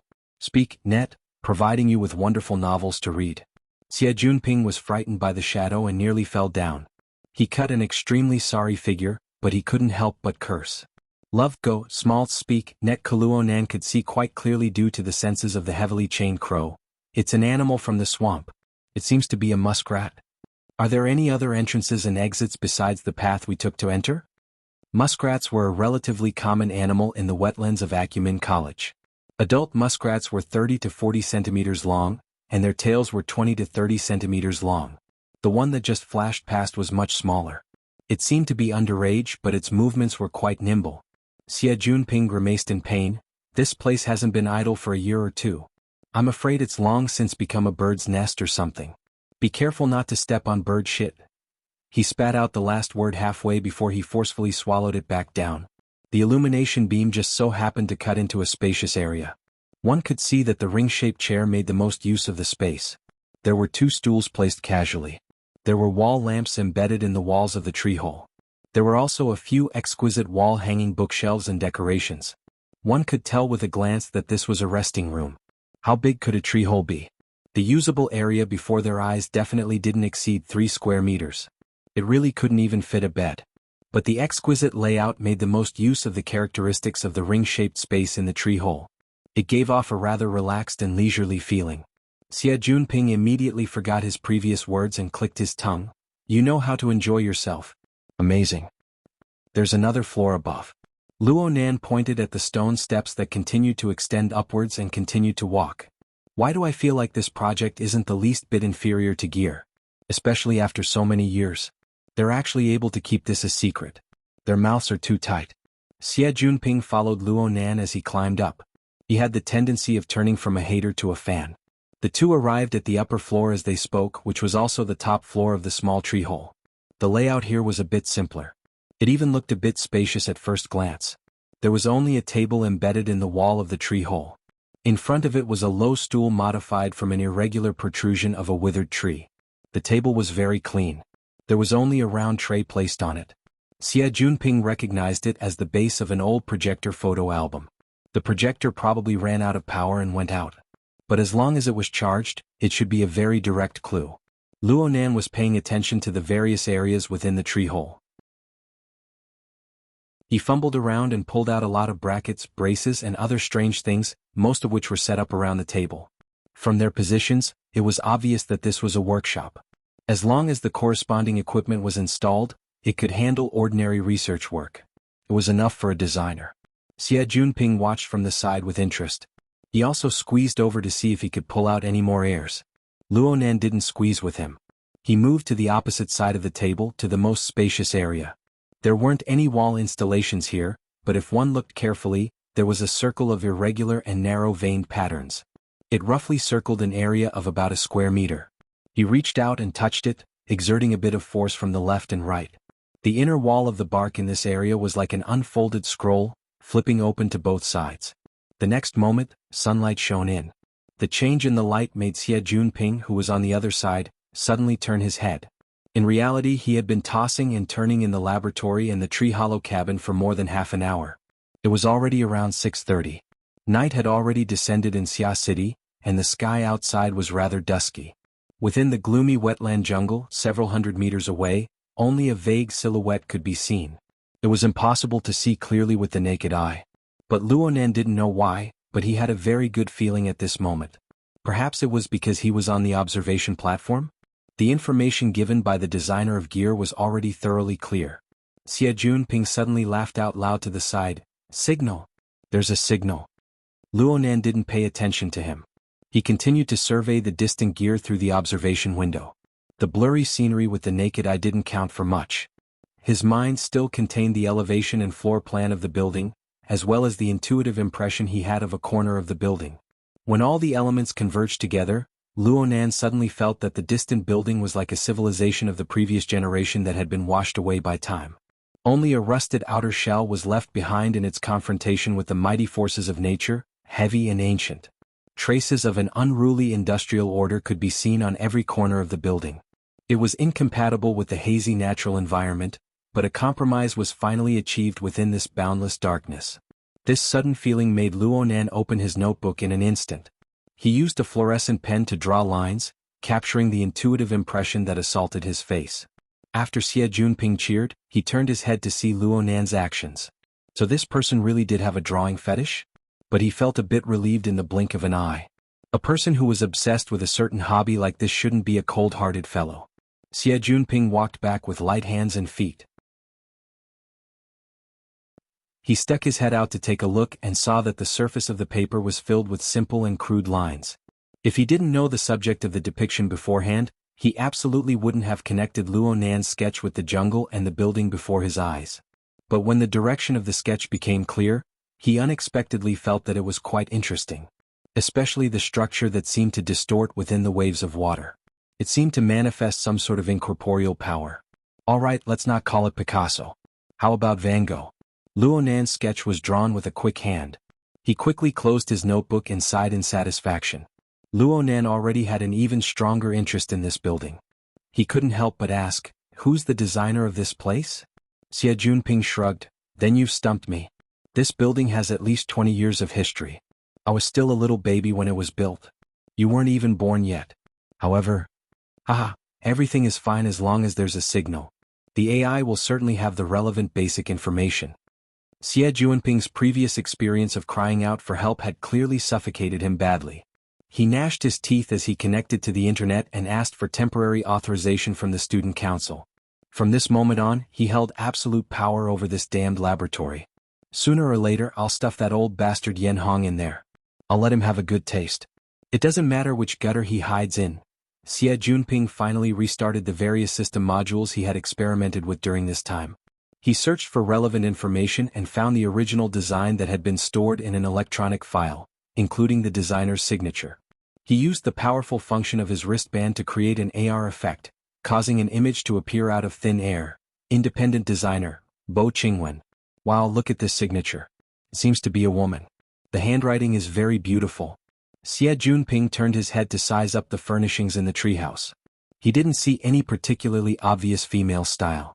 But the exquisite and comfortable design of the resting room on the next floor seemed to be able to verify this. Xie Junping became a bit excited, but he didn't receive a response from Luo Nan. He turned his head to look, but he saw Luo Nan staring at the designer's name displayed on the holographic screen, as well as the handwritten signature. Luo Nan didn't move an inch. Luo Nan's breathing seemed to be completely frozen along with the surrounding air. Chapter 53. Genius 1 second. Remember if you want to go? Speak, Net, providing you with wonderful novels to read. Nan. Junior Nan? Xie Junping called out in a probing manner, but he still didn't receive any response. Luo Nan stood in place in a daze.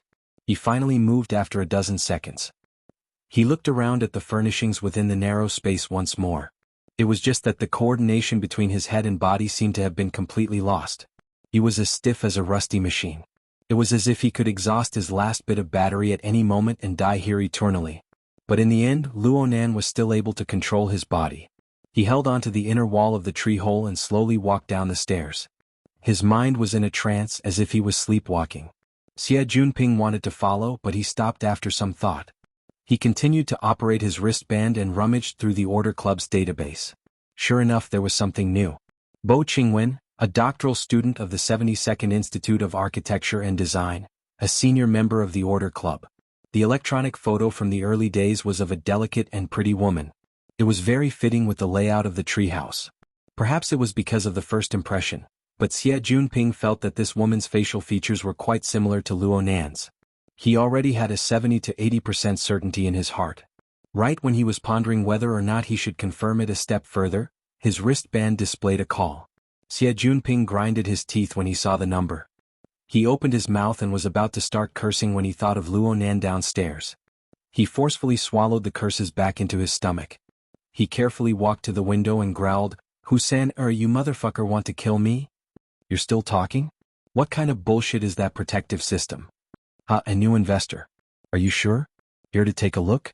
At this time?" Xie Junping was a bit surprised, but he was able to control his emotions. He pondered for a moment and gave some instructions to the other side.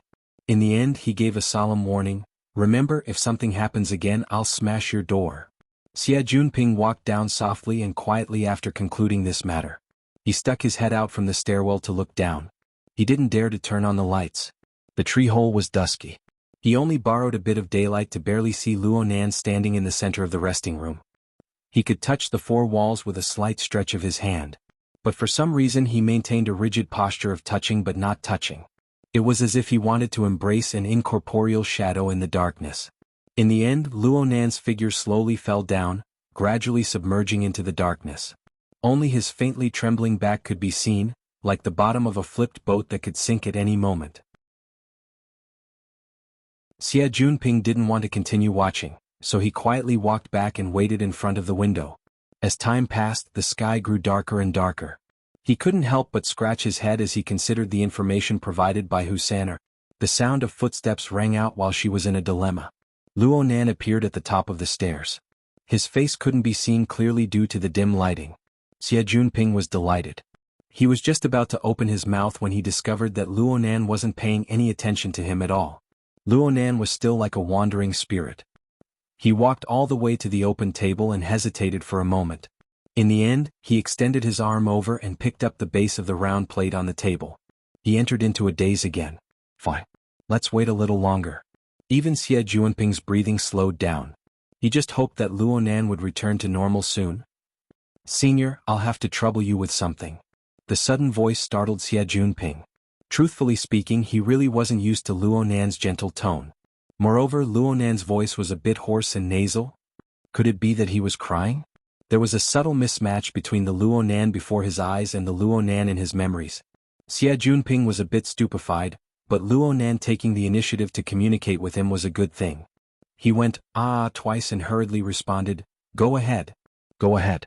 Love, go little say, Netku, I've already submitted an application to the Order Club. I'll have to trouble Senior to approve it." "Ah, okay. No problem." This was the reason why Xie Junping dragged Luo Nan over. Naturally, he had prepared this long ago. Right now, Junior, you're a new member of the Order Club. Including you, the club currently has a total of 13 members. Of course, you don't need to worry about the others. They'll be expelled from school at the very least. It's just a few procedural requirements for the club's operations. You'll need to put in a bit of effort for the next 2 days. And then I'll accompany you for a lap. Xie Junping's head was lowered as he spoke, but he suddenly felt that something was wrong. He raised his head and saw Luo Nan turn to face him, bowing over 90 degrees. Xie Junping was so shocked that he nearly fell out of the viewing window. He hurriedly helped Luo Nan up. "Oh my! Junior Nan, what are you doing?" Luo Nan looked straight at Xie Junping's face and spoke softly. "Today, Senior took the initiative to introduce me to the club. Only then did I have the chance to know that my mother still had this work gear when she was alive. I was even able to see her former residence." Xie Junping was a bit embarrassed. "This is a coincidence? It's not like this. My mother had already passed away when I was born. Before I could remember anything, my grandfather had gone mad and my father had left. My other family members didn't know much about my mother. Therefore, 16 years of time couldn't compare to today's understanding of my birth mother. No matter what Senior did in the past, I, Luo Nan, will never forget this favor." Luo Nan spoke in a genteel manner, but each word was solemn. Each word was true. Xie Junping really couldn't stand this proper and serious attitude. Plus, he felt that Luo Nan's current mental state was a bit abnormal. He pondered for a long time before finally asking cautiously, "It really is Auntie?" Luo Nan nodded slightly. He didn't know what method he used, but he charged the projector photo frame with electricity. Right now it could be turned on normally, displaying a picture of a woman in her daily life. It seemed that she was right under this withered tree. Back then, the water level of the wetlands had yet to submerge the sandbar. She was dressed in simple and casual attire. She leaned lightly against the withered tree, pointed at the camera, and had a bright and radiant smile. She was a bit more lively and vivid than in the file photo, and she possessed a unique sense of self-confidence and sharpness. Xie Junping didn't feel good in his heart when he thought about how such a talented and beautiful woman had died young. He didn't know what to say for a time. He could only console her dryly. "Auntie passed away early. She didn't leave many things behind. Junior, you were able to find this inheritance. This is a great thing. You should be happy." It was only at this time that Xie Junping suddenly remembered. The Luo Nan before his eyes was only a 16-year-old youth. After stripping away his usual cold and hard outer shell, what was revealed was only a heart riddled with scars because of the death of his father and mother and the shattering of his family. All right, this was too sour. But Xie Junping really found it hard to get used to this, especially when he saw Luo Nan's situation. He hated that he couldn't stay here tonight. This wouldn't do. Xie Junping gritted his teeth and tried to communicate with Luo Nan. Junior Nan, there's a problem right now. In the past, Gear was mainly occupied by the Construction Society and the Mystic Arts Research Society. But now a new financial backer has suddenly appeared. He's determined to get Gear. Today he's coming over to investigate the scene. I've joined the society. Can they kick me out? They won't go that far, then it's fine. It was very clear that the current Luo Nan's entire mind was immersed in the emotions of remembering his mother. He didn't care about any other news, including the Mystic Arts Research Society. Xie Junping suddenly felt very tired. Weren't you the one who came up with the ideas before? Inexplicably, it was now his turn to rack his brains with all his might. He checked and filled in the gaps, including reminding Luo Nan to pay attention.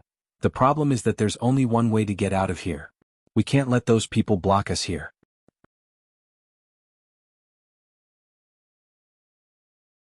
Chapter 54. Genius 1 second. Remember if you want to go? Net provides you with wonderful novels to read. Luo Nan was stupefied when he heard this. He finally understood the most crucial problem. He looked around the treehouse and was silent for a few seconds before he finally made a decision. Let's go back first. Looking at the projection album in his hand, he hesitated for a long time before putting it back in place to avoid destroying the original layout of the treehouse. He then closed the bionic bark on the viewing window to make sure that no one would discover it. Luo Nan's gaze turned to Xie Junping after he finished doing all this. Xie Junping immediately raised his hand and swore, I will absolutely not mention the treehouse to outsiders. This matter will rot in my stomach. Luo Nan didn't say a word. He just bowed once more. Ever since Luo Nan had solemnly expressed his thanks last time, Luo Nan had displayed an even more respectful attitude towards Xie Junping. Frankly speaking, this made Xie Junping quite happy in his heart. Luo Nan was the first to walk down with Xie Junping following behind. Perhaps it was because he was in a refreshed mood, but an inexplicable idea popped up in Xie Junping's mind. He borrowed his courage to poke Luo Nan's shoulder. Brother Nan, if you don't mind, can I leave a camera? Ha! Luo Nan suddenly turned around and stared at his face. A person's mentality was strange. In the past, Xie Junping would definitely be nervous at times like this, and he might not even be able to speak a complete sentence. But after feeling Luo Nan's respect, his courage rose correspondingly. His train of thought became clearer under Luo Nan's gaze. I mean, Brother Nan, don't you think this house is a bit too clean? There were many mosquitoes in the wetland and it was very humid. If it was not cleaned up for a few days, it would be impossible to see. But look at this place. It's clean and refreshing. Of course it's beautiful, but I'm afraid. Luo Nan's eyes didn't blink at all. He spoke with a hoarse voice, expressing Xie Junping's unspoken meaning. Someone has already discovered this place and they've been living here for a long time? I'm just saying. Love go, small, say, netko after all, there's an 80% chance that Gear's AI cleaning system won't be able to reach here. Luo Nan didn't speak again, but his gaze drifted a bit. It was unknown what he was thinking. After a few seconds he turned around and slowly walked down. His fingers were stuck to the inner wall of the tree hole until he reached the beginning of the stone steps. It's here. There used to be a door here, but now it's been filled with bionic materials and sealed. Xie Junping shone the light on the surface and observed it for a while before agreeing, maybe this is a normal door left behind when the sand continent was still around. Then the water level rose and it was destroyed. The water level is rising. Luo Nan's voice grew hoarser and hoarser. It was as if a blade was stuck in his throat. It became more and more difficult for him to speak. When did the water level rise? Xie Junping went online to search for information. Around 1987. At that time, the underground rock strata had ruptured, and an underground river had changed its course, causing the average water level of the wetland to rise by nearly half a meter. The lake area where the withered tree sandbar was located had risen by a full 7 meters. 87 years. It seemed that senior sister Bo Qingwen had died due to a difficult childbirth, which happened 80 years ago. In any case, it was impossible for her to remodel the tree hole 7 years later.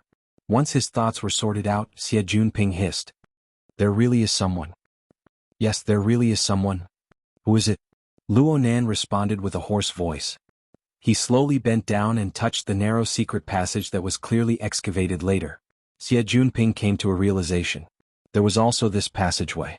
There was a 99% chance that it was excavated at the same time as the ceiling of the door. It was also done to avoid the rising water level and make it easier to enter and exit. This explained the difference from Bo Qingwen's original design. Xie Junping saw Luo Nan bend over, seeming to be pondering over the structure of the secret passage. He shone a light beam to make it easier for Luo Nan to investigate. But when the light beam shone over, Luo Nan realized something was wrong. Right now, Luo Nan was indeed pondering, but his fingers were unconsciously digging at the junction between the tree hole and the secret passage. This monotonous movement was not so much a result of inertia, but rather a representation of extreme emotions. Before, Luo Nan was heavy and sad, but he was relatively calm. His occasional ups and downs were like the night tide of the seaside. It was the rhythm of normal emotions. But right now he was suppressed and irritable. He was like a wounded beast that saw the enemy that injured him intrude into his territory. He was filled with irritation and even savage emotions. Xie Junping was really worried that Luo Nan would dig out his fingernails. He gingerly shook the light beam. The change in light startled Luo Nan and he suddenly turned his head. Xie Junping shockingly saw that Luo Nan's eyes were blood red right now. The blood red wasn't from soaking in tears, but from the accumulation of berserk emotions. It was as if he wanted to devour someone. Xie Junping felt his calf cramp when he saw this. He unconsciously took a step back. However, Luo Nan's emotions seemed to have calmed down a bit under the illumination of the light. He stopped his monotonous hair-raising movements and spoke in a low voice. "Senior, where were we just now?" There's someone living in the tree hole." They sealed the front door and even dug out a secret passage that leads to the laboratory. Luo Nan shook his head. The underwater corridor is a dead end. It's normally completely unobstructed. It's too conspicuous for outsiders to come in. Therefore it can't be anyone else. It can only be an internal member of the society or the laboratory. Xie Junping thought about it and agreed. This made more sense. But when he thought deeper, there was such a person in the Order Club. He normally lived and socialized within the club. But when no one was paying attention, he would quietly pass through the underwater corridor and enter the tree hole. He would engage in some shady business. The most important thing was that this span of time could have lasted for 7 to 8 years. 10 years. All the way until now. Just thinking about it made Luo Nan's heart go cold. Xie Junping suddenly had a thought. Motherfucker. It can't be that someone suddenly came in from the other side while they were drilling the secret passage. Or maybe they could swim and come in from the viewing hole? The thought was born. He looked at the pitch-black entrance of the secret passage and the spiraling staircase behind him. His entire body felt unwell. Luo Nan didn't seem to think too much. He slowly stood up and bowed towards Xie Junping. "I'll have to trouble Senior with the matter of the camera installation? If there's still someone, I want to see just who in the world it is." Xie Junping was actually a bit flustered in his heart. But having Luo Nan by his side was more or less comforting. He took a deep breath. "Okay. I'll install it right now." "You have ready-made tools?" I brought a bit." Xie Junping was a bit embarrassed, but he still took out 2 miniature cameras the size of rice grains from his wristband. This group of second-generation rich kids would sometimes play with absurd tricks. They relied on these. This sort of portable miniature machine couldn't be any simpler to install. They just needed to find a position with a relatively wide field of view, press it, and it would stick. It wouldn't fall off easily. Xie Junping used both cameras. This little toy can achieve real-time video transmission. A single camera can work for over 3 months. Actually, looking at the degree of cleanliness, if we're lucky we should be able to get results in a day or 2. While Xie Junping was working, Luo Nan walked up and down the entire tree-hole space. But he didn't discover any more clues. His mood was clearly even more depressed right now. He didn't say a word as he made his way through the secret passage and entered the underwater corridor. Xie Junping followed cautiously. He kept the surveillance screen open at all times for fear that a murderer who had been hiding for many years would suddenly jump out from behind him. Chapter 55. Genius 1 second. Remember if you want to go? Show.net provides you with wonderful novels to read. Jumping down from the secret passage, Xie Junping looked up. The camouflage film blocked his line of sight perfectly, making him look like a piece of alloy steel. Who would have thought that there was a short and narrow secret passage that led to this strange tree-hole space? Luo Nan didn't say a word. He silently made his way back. Xie Junping glanced at the surveillance screen once more. He hurried 2 steps to walk shoulder to shoulder with Luo Nan. But soon he regretted his decision. At this time, All the system modules in the laboratory had returned to normal. When they returned, it was no longer dark. Inside the glass wall, under the special black light, the dark purple light made this area of water look dreamy and illusory. But to Xie Junping, this long and tedious road was simply torture. The mental state of Luo Nan next to her was abnormal. Along the way, Luo Nan continued the oppressive and impatient state he had in the tree hole. He was constantly spinning in circles in his own thoughts. Sometimes, he would stop abruptly and turn his head to look at the long corridor behind him, as well as the increasingly gloomy waters beside him. He would be in a daze for a long time. Every time this happened, the blood-red color in his eyes would be bright and glistening, making it hard for others to look at him directly. There were even several times when Xie Junping could hear the sound of his teeth clenching. After walking and stopping for a few minutes, Xie Junping became even more certain. Luo Nan was about to go crazy. He didn't doubt in the slightest that if someone dared to say, "I'm the person who lives in the tree hole right now," Luo Nan would immediately pounce over and tear that person's throat to shreds. Then he would roar and interrogate, "What the hell are you doing over there?" What was he thinking? If this continued, Xie Junping felt that he would go crazy. Something had to be done. Xie Junping racked his brains to recall some of the communication classes he had attended. He tried to think of a way to express himself.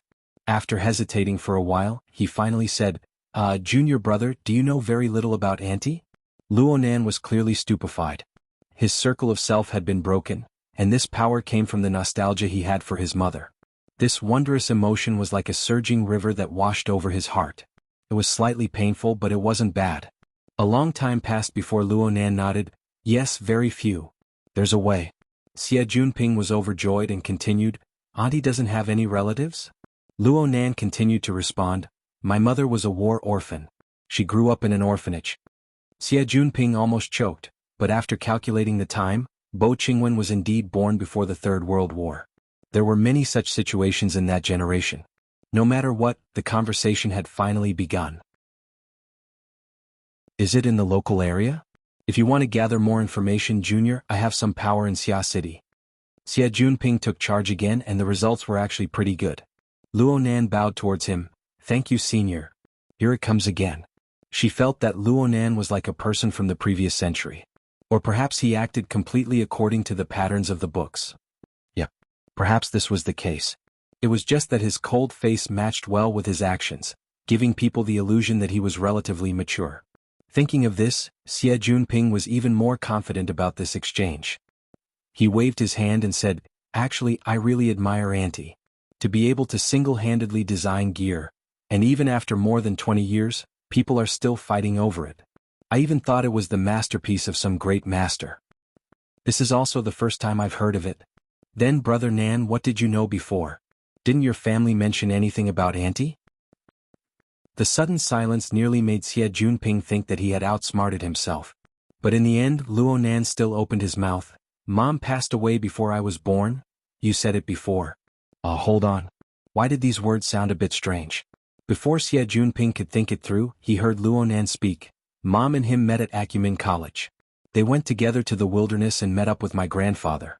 At the time, my aunt had a terrible relationship with them. She knew very little." Luo Nan's words were a bit incoherent, and there were some subtle references. Xie Junping was able to understand after combining the information he had gathered before. Luo Nan's parents probably met and fell in love while studying at Acumen College. They went together to the wilderness to assist Luo Nan's grandfather in his research. And at the time, Luo Nan's current guardian, his aunt, didn't have a good relationship with his family. She didn't know much about the relevant circumstances. It was naturally hard for Luo Nan to obtain relevant information about his mother when his grandfather was insane and his father was missing. Luo Nan subconsciously reached out his hand as he spoke. His fingertips made contact with the glass wall, emitting a muffled sound of friction. "I only knew one thing about my mother since I was young. She passed away before I was born." It was these words again, and a strange feeling emerged once more. Xie Junping pondered back and forth twice before he finally realized what the problem was. How could she have given birth to a child when she was already dead? He had heard that in the past, when medical conditions were relatively backward, there were cases of misfortune and dystocia. The mother had already passed away, but the child was still preserved. Luo Nan was probably like this? Xie Junping believed that he had understood the crux of the matter. He was just about to continue the topic when he saw Luo Nan pull out a highlighter pen from his black notebook. He drew an oval-shaped cabinet on the glass wall. A slender silhouette of a person sat next to it. The lines of the drawing were simple to the extreme, but the content expressed was extremely straightforward and clear. "This is my mother." Luo Nan's voice was strangely gentle. "I've never seen her with my own eyes, but I've heard people say that this is how she gave birth to me." Xie Junping was a bit confused. It said that it was June 80. I was 7 months old. I was in my mother's stomach. The base was in chaos and my mother was heavily injured. She sealed off the laboratory and used the only health pod inside to save me. "Look, I'm here." Luo Nan drew a small circle on the oval, which was the center of the health pod. Xie Junping opened his mouth but no sound came out. Actually, he originally wanted to ask how a fetus was placed in the health pod inside the stomach. But when the words reached the tip of his tongue, he suddenly understood the tragic process. He was stupefied in place all of a sudden. Luo Nan lightly pressed the edge of the silhouette. His tone was still so gentle that it was frightening. "I can't see her, but she's always been here. This is my mother." Xie Junping looked stupidly at the fluorescent lines. He didn't know how to respond for a time. Luo Nan walked forward and changed to a different area. He drew a few more lines, borrowing the illumination of the black light to form an oppressive shadow. At the front of the shadow was a prison-like structure. A person sat upright inside and next to him was a small figure. 3 years later my grandfather was sued, imprisoned and went crazy. The laboratory was gone, the experimental materials were gone, and the research results were gone. At this time a certain someone was gone as well. Luo Nan gave Xie Junping a strange smile. "He should be here but he's not. This is my father." They just happened to walk to the starting point of the underwater corridor at this time. Luo Nan put away the fluorescent pen and bowed towards Xie Junping once more. "I just said some senseless words. I've troubled you, senior." Clearly Luo Nan understood Xie Junping's thoughts. Conversely, Xie Junping was finally able to peek into a corner of Luo Nan's tortuous and gloomy inner world. Moreover, Luo Nan's emotions were clearly much calmer. This could be considered a contribution. Xie Junping let out a secret breath. Right when he was about to respond, the voices of people came from not too far away. 7 or 8 people crowded into the surrounding resting area of the underwater corridor. Some people even greeted Xie Junping. "Brother Ping, we're here."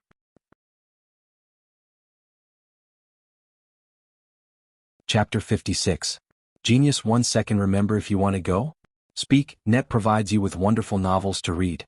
Xie Junping frowned as he looked over. Hu Huaying of the student council was among the people who came. He was also Hu San'er. He could be considered Xie Junping's best friend and ally. He was the one who greeted Xie Junping. In addition, there were 2 unfamiliar faces. The other 4 people were the upper echelons of the construction society. Even the society's president, Lang Ding, had come. Xie Junping suddenly had an ominous premonition when he saw this situation. Xie Junping grumbled in his heart, but he still put on a smiling face and went forward to greet them. This kind of social work was his forte. Moreover, he didn't need to face Luo Nan for the time being. He immediately felt the world open up to him. He could do as he pleased, returning from the hellish difficulty to the novice setting. Even though there were 7 people in front of him, he was still able to greet them with familiarity without the slightest bit of confusion. He also inquired clearly about the identities of the 2 unfamiliar people. One was a lawyer with the surname Zhu. He was the financial backer's representative. His attitude was calm and indifferent. He had the aloof demeanor of a society elite. The other was a bodyguard. He had a dark skin and a swift and fierce body. He had a rather cool professional appearance. He ignored everyone. Both of them were people who had been working hard in society, and their ages were much older than the students present. It was reasonable to say that the school's society work office should send out a corresponding person to receive them in this kind of situation. Or perhaps a teacher consultant of the relevant society should come forward. But Xie Junping didn't see any of these. Xie Junping felt that something was wrong more and more. Soon, his premonition became reality. While he was exchanging pleasantries with lawyer Zhu, he directly said, "The Rainbow Fund is quite satisfied with the Construction Society's development plan and personnel composition. They are willing to carry out a more practical cooperation. Injecting capital to purchase a landmark building on the North Bank is also a pretty good investment. I hope to obtain the cooperation of the school and the student council in the relevant procedures and arrangements." Xie Junping laughed it off, but he had cursed Hu San'er 1,000 times in his heart. "You can't even explain this kind of thing clearly. It's true that the new financial backer has arrived, but he's not directly entering the scene and starting from scratch.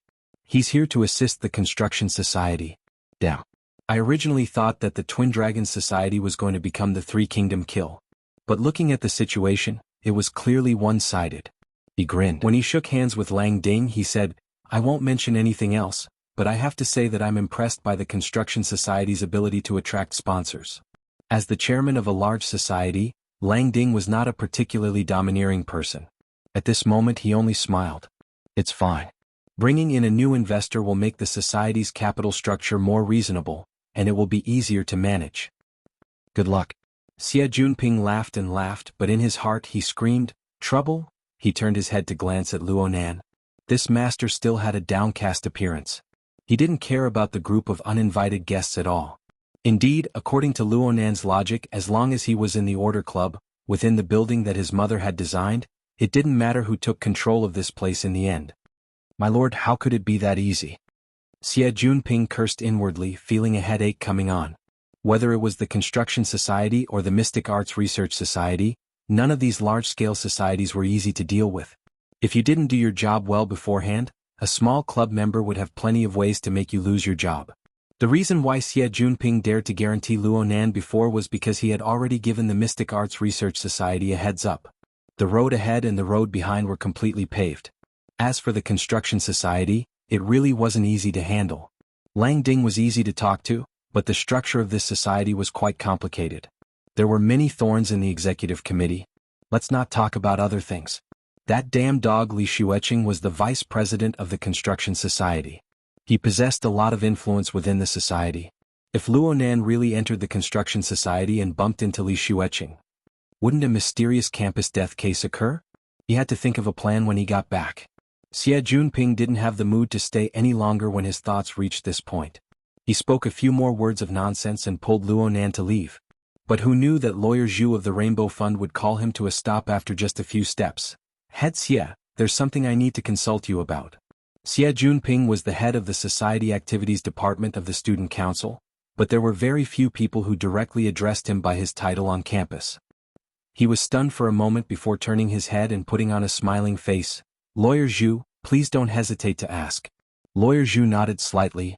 It's related to the assets of the society. From the looks of things, the Order Club has already entered a state of idleness. And it will take at least 3 months to half a year to complete the procedures. This is quite unfavorable for preserving the value of the existing assets. Therefore, we suggest that we contact the competing society and hold a coordination meeting. We will officially count and seal all of the assets of the Order Club to reduce depreciation losses and avoid additional consumption. We hope that the Student Council will be able to coordinate and organize in the middle to complete the relevant procedures as soon as possible. Xie Junping's brows furrowed. If you seal off the society, where will the master next to me go? Lawyer Zhu spoke without waiting for a response. In addition, we also hope that the school can conduct a strict examination of the procedures. We just paid attention to the Order Club's society website and discovered that a new member has actually entered the society. Can the society still recruit members during this period of lockdown? We need an explanation for the reason for joining the society during the auction of the society assets. *CK. This guy was specifically looking for trouble. Xie Junping's face darkened in an instant. At the same time he found it very strange. He didn't remember offending the Rainbow Fund or this litigator surnamed Zhu. Logically speaking, the Rainbow Fund was a very famous investment fund in Xia City. There was no need to be so stingy, right? He shot a glance at Luonan. Luonan had clearly heard Lawyer Zhu's words. He had already raised his head, but his gaze wasn't directed at the spokesperson. Instead, it fell onto the body of the dark-skinned bodyguard by Lawyer Zhu's side. Something was wrong. Although Xie Junping didn't understand what was going on, he definitely wouldn't budge an inch on this matter. He replied with a smile that didn't reach his eyes. Lawyer Zhu might not know, but according to the school's procedures, the Order Club hasn't been dissolved yet. It's only managed by the school's student council. Its main function is still to maintain the club's normal operations. Recruiting members is also within reason. Lawyer Zhu smiled. All of the original members of the society have entered the detention process. It's hard to believe that the society can still operate normally. Otherwise, the school wouldn't have launched an asset auction. Based on the escrow agreement, Our understanding is that the so-called escrow should be in a situation where the society has substantially disappeared, so as to fully realize the preservation of assets. If Minister Xie thinks that our understanding is wrong, we can also convene a coordination meeting to consult the opinions of other bidders, and we can choose the greatest common divisor. Xie Junping was slightly stunned. He really didn't have the guts to hold that coordination meeting. Lawyer Zhu's gaze shifted to fall on Luo Nan's face. But then he quickly exchanged glances with the dark-skinned bodyguard by his side. The latter nodded slightly before speaking. So this is the student Luo Nan who just joined the club? I just saw the announcement of your joining the club on the website. I'll take the liberty to ask. What's your reason for joining the club? Did you go through the relevant investigations? Did you have an understanding of the Order Club's circumstances before joining the club? Luo Nan held his notebook in his arms when faced with this interrogation. He was cold and quiet, not uttering a single word. But Xie Junping couldn't bear to watch. He shouted, "Hey hey hey. That's 3 sentences already. If you want a reason, ask me. Who knows better than me?"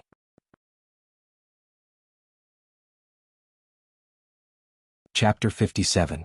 Genius 1 second. Remember if you want to go? Speak, net, providing you with wonderful novels to read. Xie Junping shifted the focus of the conflict back to himself, but in his opinion, perhaps he had saved Lawyer Zhu's life. When he thought of this, he felt a sense of superiority from a higher position. Lawyer Zhu, if you say that the Order Club continues to operate and recruit new members is a loss of resources, then I won't admit it. Do we students eat pig's feed? Husan, the Order Club's qualifications to recruit new members have just been restored in the new semester, right? Hu Huaying was a bit dizzy from the sudden intensification of the conflict. Xie Junping had already dragged him into the water, and their many years of alliance hadn't been in vain. He immediately nodded. It was restored on September 1st. Xie Junping was fully aware that this was a sign of a lag in the execution process, but he treated it as evidence and threw it at Lawyer Zhu's face. Perhaps Lawyer Zhu doesn't understand the internal situation of the school, so I might as well inform you. In the past few years, the Order Club has been courting disaster. Aside from last year's financial problems, there was also an experimental accident in 1993, and their membership qualifications were revoked. But this qualification was officially restored on September 1st this year. What does this mean? It means that the school still hopes to give the Order Club a chance, to let this old club that has existed since the school's founding preserve a bit of its mark. Even if it can't escape the fate of merging in the end, it won't completely disappear. At least there's still a legacy. Xie Junping originally didn't believe these absurd words, but the more he spoke, the more excited he became. He was even a bit moved. Because at this moment he suddenly thought of Bo Qingwen. He thought of this talented female senior who single-handedly designed gear. After leaving behind her iconic work, she left for the distant wilderness, and then perished in such a tragic and stirring manner. A club that once possessed such an outstanding person had to leave something behind, to let people remember something. He was doing exactly this. And so, Xie Junping's voice grew louder and louder. A newcomer makes an application and the club approves it. Isn't that normal? I see that this student's application is sincere, and his reason is sufficient. He himself is also very outstanding. What's wrong with allowing him to join the club during the escrow period? Lawyer Zhu had seen this type of expression where emotions were greater than reason many times. Young people always like to be like this. He smiled and shook his head. Reason sufficient? Can you tell me the specifics? If it was before, Xie Junping might have encountered awkwardness, but today was different. He laughed heartily. Of course it's sufficient, it's sufficient. He directly pulled out the blueprint from the society's database and showed it to everyone through the projection equipment nearby. Gear, which is also the building we are in, was designed by our school's Architectural Design Institute 72 PhD student, Ms. Bo Qingwen. The final construction was completed. This is the relevant electronic file, including Ms. Bo's personal signature. There shouldn't be any problems, right? Lawyer Zhu? Lawyer Zhu felt that something was amiss. He withdrew his smile and frowned. Xie Junping's heart skipped a beat when the black-faced bodyguard beside him glared at him coldly. This guy didn't look like a bodyguard but more like an armed gangster. However, under the push of unprecedented emotions, Xie Junping quickly roused his spirit and boldly said, "Just by relying on this one work gear, Ms. Bo Qingwen is the pride of our school. Unfortunately, Lady Bu passed away 6 years after completing this work. Unfortunately, the heavens were jealous of her talent. After that, Gear's personnel changed and no one remembered that stunning senior sister from back then. Until today. Xie Junping walked with large strides to Luo Nan's side. He draped his arm over Luo Nan's shoulder. Until today, Lady Bu's only son, student Luo Nan, has followed in his mother's footsteps and entered Acumen College to study.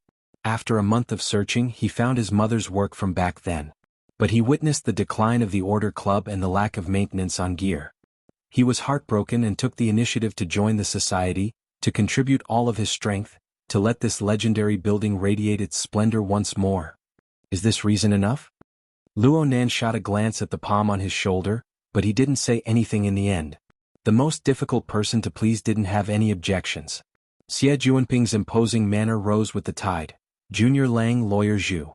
Even though we know that the Order Club is likely to become history, Lady Bu's contributions to the school and student Luo Nan's contributions to his mother's honor should receive the school's support and encouragement.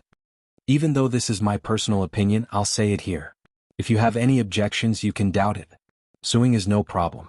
Suing the student council, the alumni association, the parent conference, the president's office, and the board of directors is no exception. What's fake can't be real. What's real can't be fake. I really want to see who was able to sever the flesh and blood of Lady Bu and Junior Luo Nan? Who was able to destroy the mother-son affection between them? Who was able to trample the cultural inheritance of our school into the ground and ruin it? Xie Junping's imposing manner right now was truly earth-shattering. He glared and pointed at the irrelevant people. Junior Lang? Lang Ding smiled bitterly and waved his hand.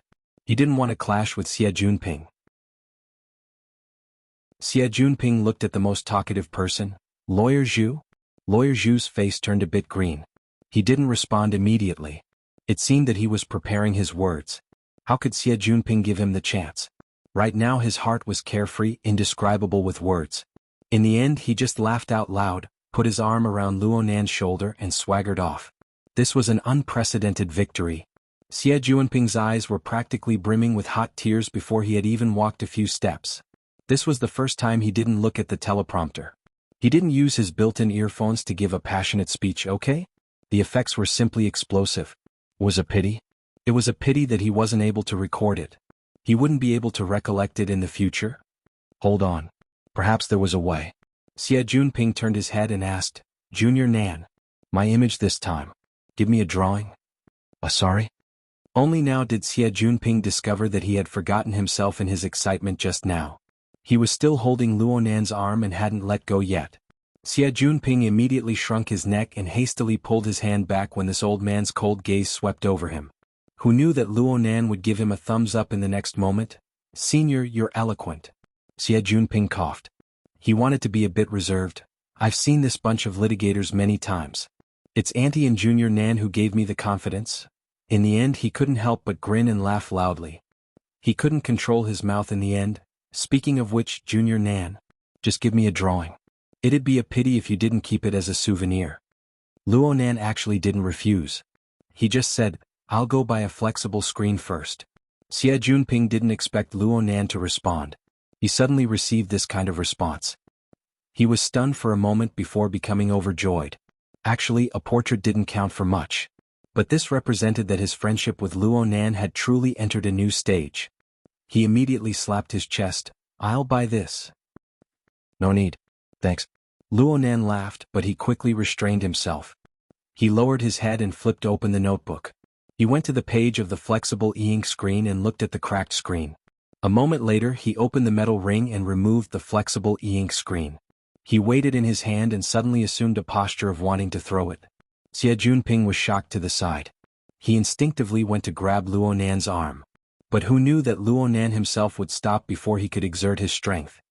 He faced Xie Junping with a smile. Destroying hygiene isn't too good, right? Xie Junping fiercely nodded his head no matter what kind of craziness Luo Nan was having. He was fully aware of how Li Xueqing had turned into a dead dog. So he could guess the importance of this flexible e-ink screen to Luo Nan. He couldn't help but worry that Luo Nan would make a choice that he would regret in the future due to his momentary emotions.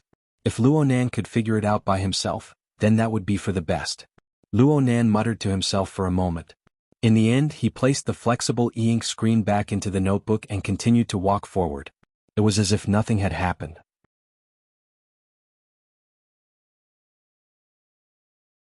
Chapter 58. Genius 1 second. Remember if you want to go? Show on Net provides you with wonderful novels to read. Xie Junping's luxury car sped along the high-speed magnetic track. For a rich kid like him, a phantom being sealed was just an opportunity for the other collections in the garage to show themselves. Xia City had already entered the darkness of night outside the car window. It was rush hour, but the city was rarely congested. Over the past few decades, billions of tons of soil, steel, and other special materials had been used to build the magnificent metropolis according to the will of mankind. More than 200 million people were crammed into the limited land. But it could still operate efficiently. Just like transportation. From the ground to the sky, Xia City was divided into 20 layers of transportation. They were divided into hundreds of millions of different types of transportation. Even when the traffic was the most dense, it only took about 20 minutes to cover the 40 kilometers. Xie Junping volunteered to take Luonan home, so Luonan was happy and relaxed. He seized this time to familiarize himself with the newly purchased flexible e-ink screen, mainly the feel of the screen and the electronic pen. As for the other configurations, they were meaningless. When the external neuron seeped into it and connected to the battery module, the familiar interface that hadn't changed for 5 years appeared in front of him. However, the gear icon that still existed in the laboratory was nowhere to be seen, indicating that the special hardware and software foundation still had a certain impact on the external neuron. Luonan's finger stroked the original gear icon twice, then he opened the drawing software he hadn't used in a long time. At the top of the software interface was still the image of the burning wraith, and it still looked as malevolent and terrifying as before. But after experiencing the concise and abstract lines of the wraith sign, Luonan felt that this sketch was truly unbearable to look at. There were many mistakes and awkwardness. Shaking his head, he directly deleted the magical sketch and replaced it with the one that depicted the entrance of the nightclub. Hey, delete this one as well. Change it to something prettier. Xie Junping just so happened to turn his head at this time. He only saw Luonan delete a picture, but he was unable to see the content clearly. Love Gong small say Netka. However, he was very clear about what was going to happen next, so he immediately shouted. Luonan cast a glance at him and said in a lukewarm tone, "Pay attention to your driving.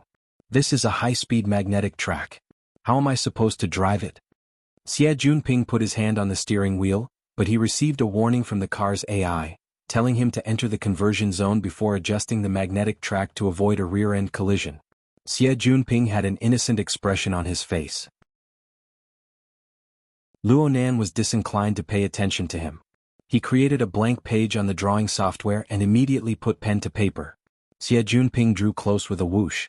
He saw Luonan use the digital pen to draw out the blurry shadows of the background. It was vaguely the internal layout of gear. Xie Junping was excited when he suddenly became stupefied. Who is he? That dark-skinned bodyguard? Why did you draw him? I've seen it before. Luonan sketched out the outline of the dark-faced bodyguard. He wanted to add a few fine strokes, but he was a bit hesitant. For him, this was a rather rare situation. Xie Junping was still a little unconvinced. Who is he? I saw it on the ship Lanshan yesterday. It's probably Quantum Corporation's? Burner. Xie Junping's chin smashed into his own shoulder. It should be. Back on the warship, it was this dark-faced man who dragged Quantum Corporation's deep blue walker armor. He drove past Luonan's side. The two of them made eye contact, and the dark-faced man even sealed his outer armor with a membrane, as if he was guarding against a thief. The process could not be considered pleasant. Xie Junping was drenched in cold sweat. It seemed that he had clashed with the dark-faced man's gaze when he was passionately giving his speech. If the dark-faced man were to slap him, his recently upgraded mouth would probably shatter into pieces. In comparison, Quantum Corporation's deterrent power wasn't as direct. Luonan just shook his head at Xie Junping's performance. He flipped over the page and put his pen to paper once more. This time it really was Xie Junping's image. Even though it was clearly a gift, Luonan didn't deliberately add more ink. It was the same as before, a few strokes and the image appeared clearly. This person had his arm around Xie Junping's shoulder while waving his arm. He seemed excited, angry, and a bit crazy.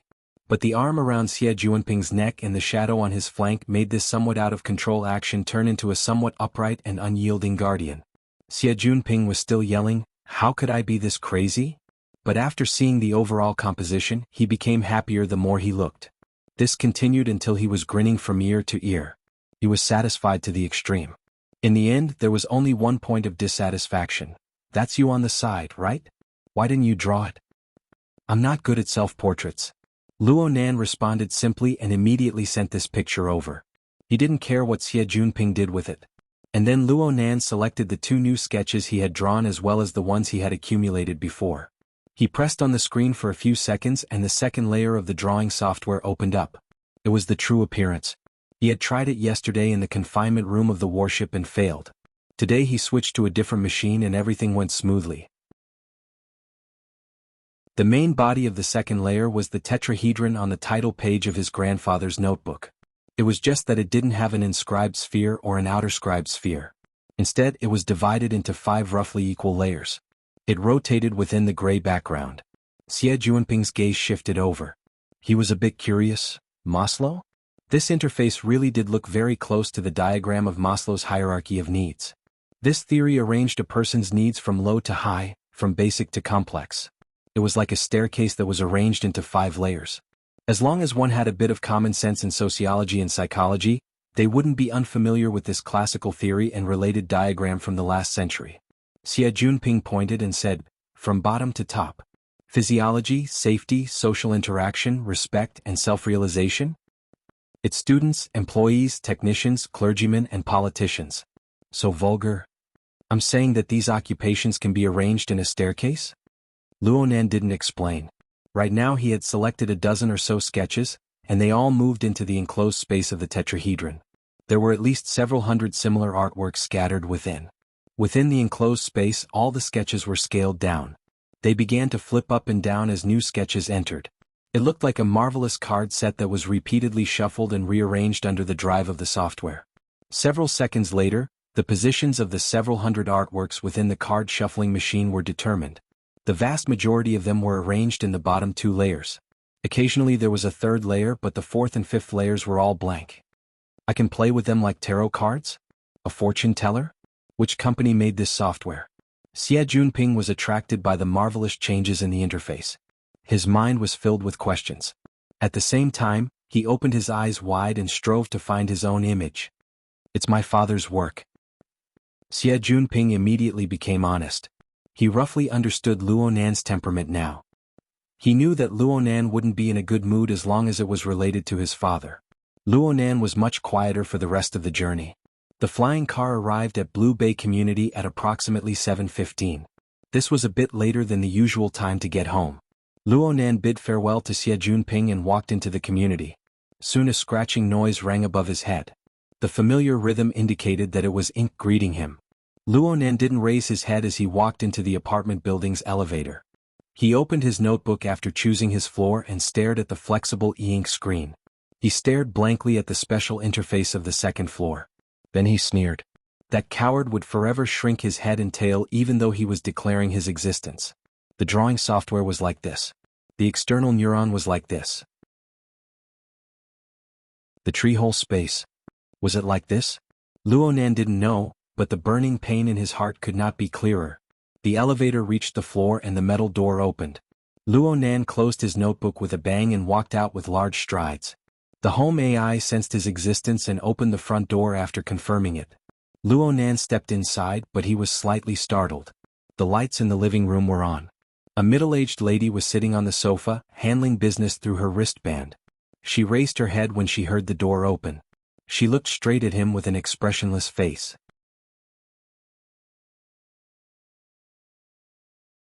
Chapter 59. Genius 1 second. Remember if you want to go? Show.net provides you with wonderful novels to read.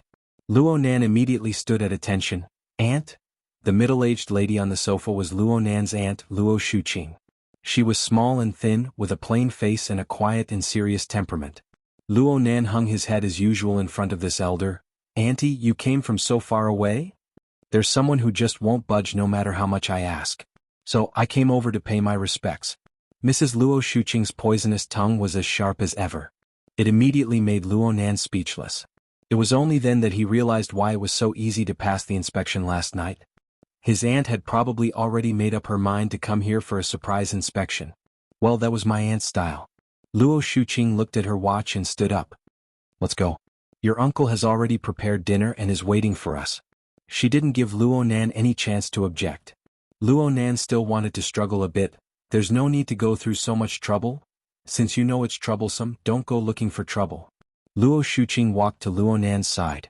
She was a head shorter than her skinny nephew, but her imposing manner was a head higher.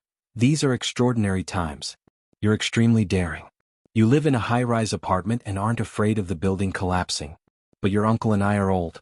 We're scared witless. We're counting on you to go back and look after us. Luo Nan gaped, but he discovered that he didn't have the strength to argue. He really didn't have the strength. He had been working non-stop for 40 hours, and he hadn't closed his eyes once during this time. He faced the burning wraith, the burner, the ability users, and the secrets of the external neuron and gear.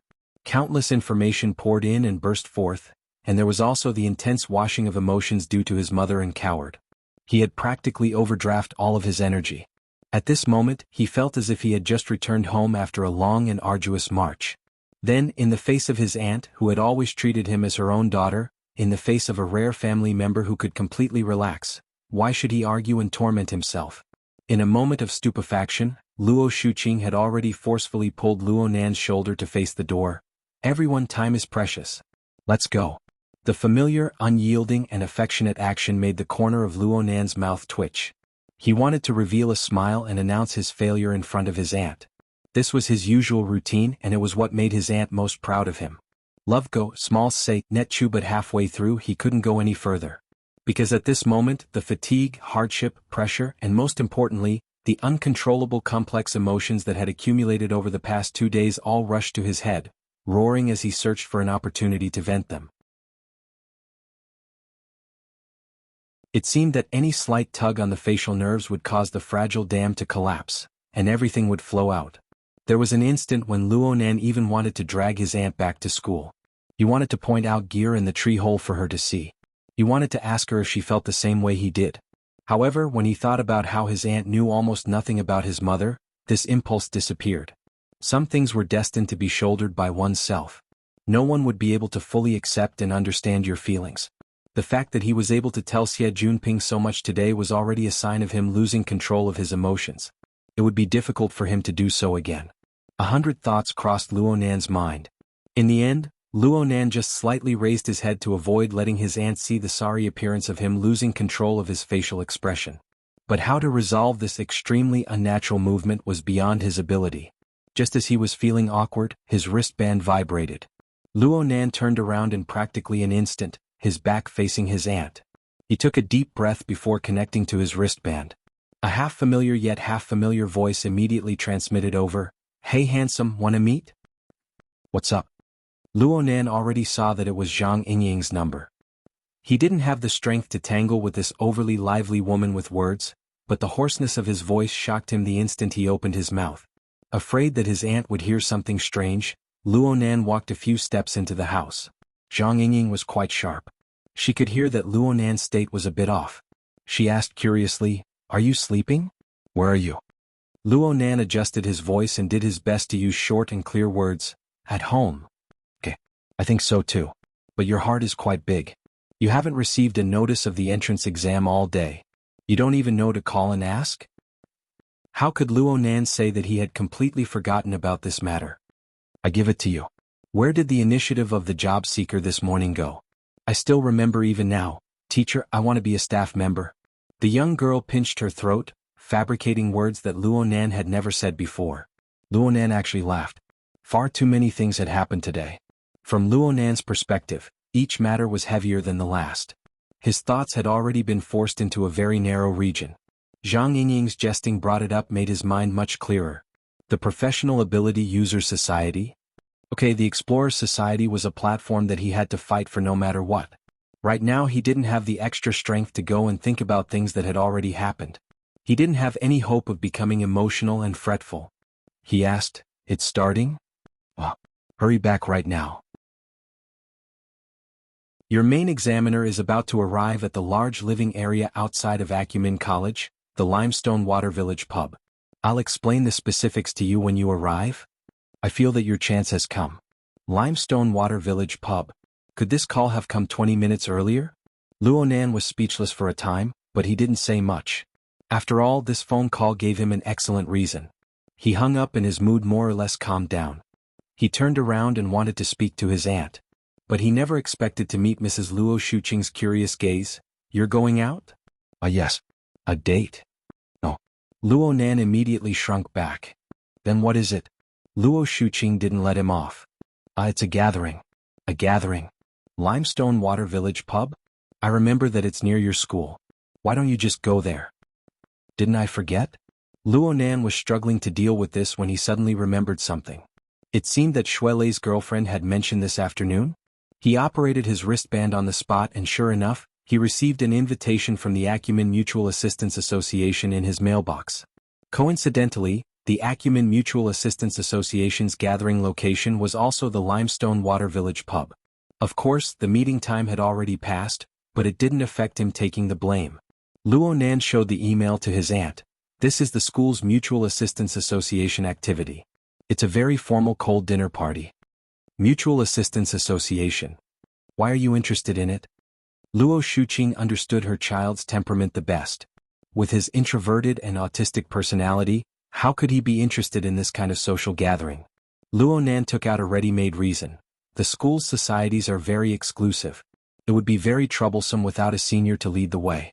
I still haven't joined a society yet. I'm afraid of getting my points deducted, so... You didn't pass the Mystic Arts Research Society test. Yeah. Did you take the initiative to go to the Mutual Assistance Association? No, they came to find me. Luo Shuqing finally believed him when she saw her nephew's introverted and immature expression. She shook her head. Acumen College is getting worse with each batch. If you knew this earlier, why did you set your mind on getting in? Luo Nan was silent. Luo Shuqing still wanted to say more, but she suddenly saw Luo Nan's thin figure standing in the room. Behind him was the familiar apartment furnishings. She was in a trance as if she had gone back in time 20 years ago. He was also a young man and he was smiling at her. Her heart ached slightly. When she looked again, that high-spirited smile had already been replaced by her nephew's stiff and dull face. Silence and oppression accumulated in the doorway. Luo Nan thought that his reason had failed, but his face went slightly cold. It was his aunt's palm. She lightly patted him. "Then go tidy up a bit. The handsome boy of the Luo family can't be looked down upon."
Chapter 60. Genius 1 second. Remember if you want to go? Net provides you with wonderful novels to read. Luo Nan raised his head in astonishment and met his aunt's eyes. This strong woman, who was a department head in a multinational company, was frowning. Don't tell me you want to wear your school uniform to the gathering? No, I'm going to wash my face. How could Luo Nan not know that he had passed the test? He ran into the house in a hurry. During this time he took the time to glance at the study. The large black leather box on the desk was very eye-catching, but there were no signs of it being moved, which made him heave a sigh of relief. Luo Nan quickly changed into casual clothes and came out. Luo Shuqing was actually a little dissatisfied with his appearance. He was clearly going to attend a gathering, but he still brought an old-fashioned notebook as if he was going to take notes of a meeting. What was going on? In the end she didn't point it out. She just said, "Let's go." Then she left first.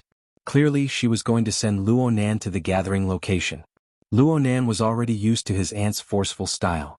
He was a well-behaved and obedient child. The 20-minute drive to the gathering place was destined to be full of struggles. Luo Nan's lackluster high school life had lasted less than a month. He had practically been asked about everything. The emphasis was placed on his relationships with his classmates. This caused Luo Nan, whose domain was practically blank, to be in quite a sorry state. They made it to the Limestone Water Village pub with great difficulty. Luo Shuqing was like the most dutiful of chauffeurs. She directly drove the flying car to the lobby and indicated that Luo Nan could get off.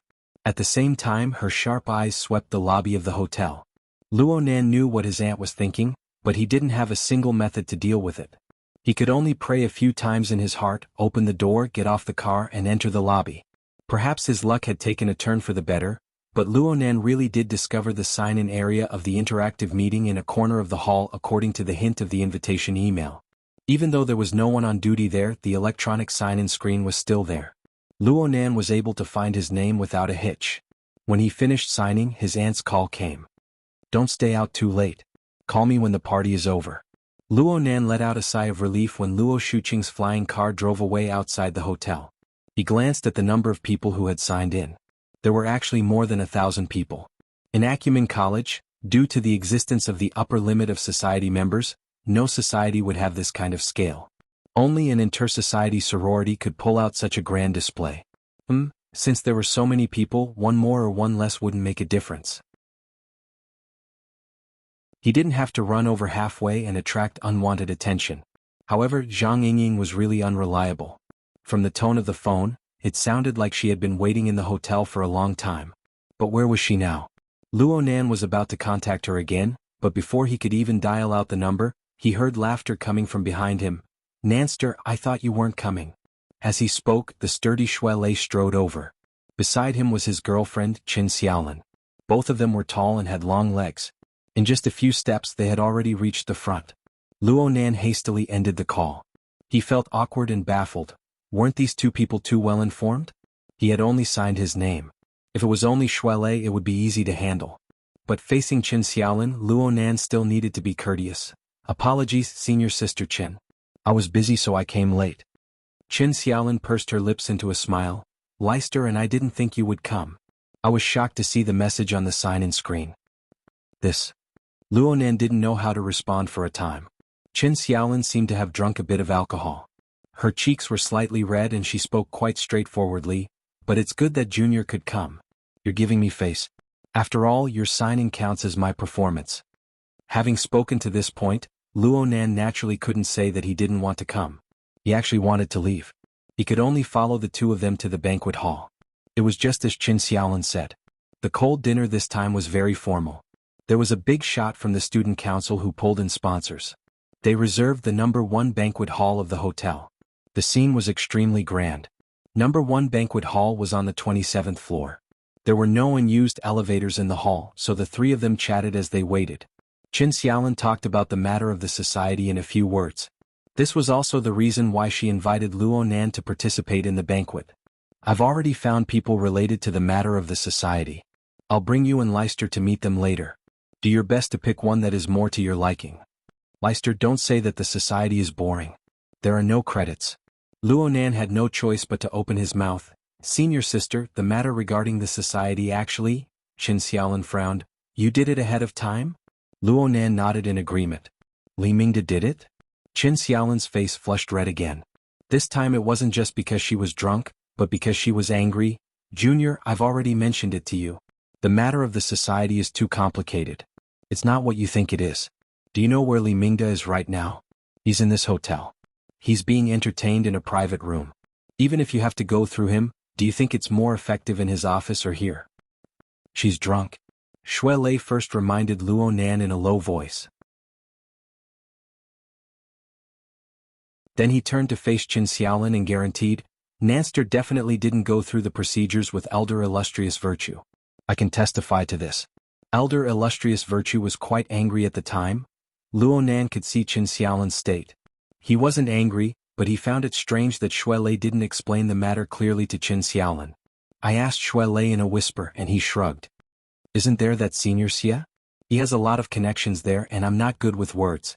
Luo Nan immediately understood that this sturdy young man of the same age with rough lines actually had quite a plan in mind. He was absolutely not a boorish fellow who couldn't even keep his mouth shut. What are you guys talking about? Qin Xiaolin frowned and stared at them. At this time she was tipsy and looked charmingly naive. Luo Nan and Shui Lei raised their heads together. They were just about to explain when the elevator door opened and a dozen or so people walked out. It looked like the atmosphere was pretty good. Their laughter was loud and clear. Shui Lei wasn't interested in these things. He blocked the elevator door and let Qin Xiaolin and Luo Nan get in. Unexpectedly, Qin Xiaolin pulled him back. Wait. Ha! You see that person? He just came out of the elevator. The youngest one. I just told you about him. He's the vice president of the student council, Qin Weikan. He's the president of the Mutual Assistance Society. He's my immediate superior. Luo Nan and Shui Lei both looked over. The group of people had already walked out of the hall and were chatting outside. They couldn't see too clearly due to the contrast in the lighting. But from what they remembered, there weren't many young people inside. Qin Xiaolin took a few deep breaths in an attempt to lower her tipsy state a bit. Then she reminded them, Senior Qin is an authoritative figure in the student council. His family seems to have military connections. He's quite a nice person normally because we're from the same family. Our relationship is quite good. I didn't ask him for help with this matter, but he mentioned it. It will certainly be a lot easier to handle. She was going to strike up a conversation. Shui Lei and Luo Nan's gazes locked. They could both see the lack of interest in each other. However, Shui Lei soon grinned and was secretly kicked by Qin Xiaolin's pointed high heel.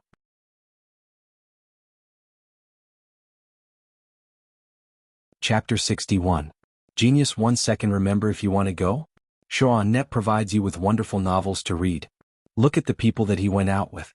Just the ones that I know include the heads of the parent-teacher conference, the board of directors and the society office. These are all people that he invited to raise the standards of the cold dinner party. Even Mingda Lao Xian is not qualified to be among them. Love Gong Smalt say Neku, if you talk to him, just a few words will save you a lot of trouble. Qin Xiaolin was exasperated that Shui Lei didn't live up to her expectations.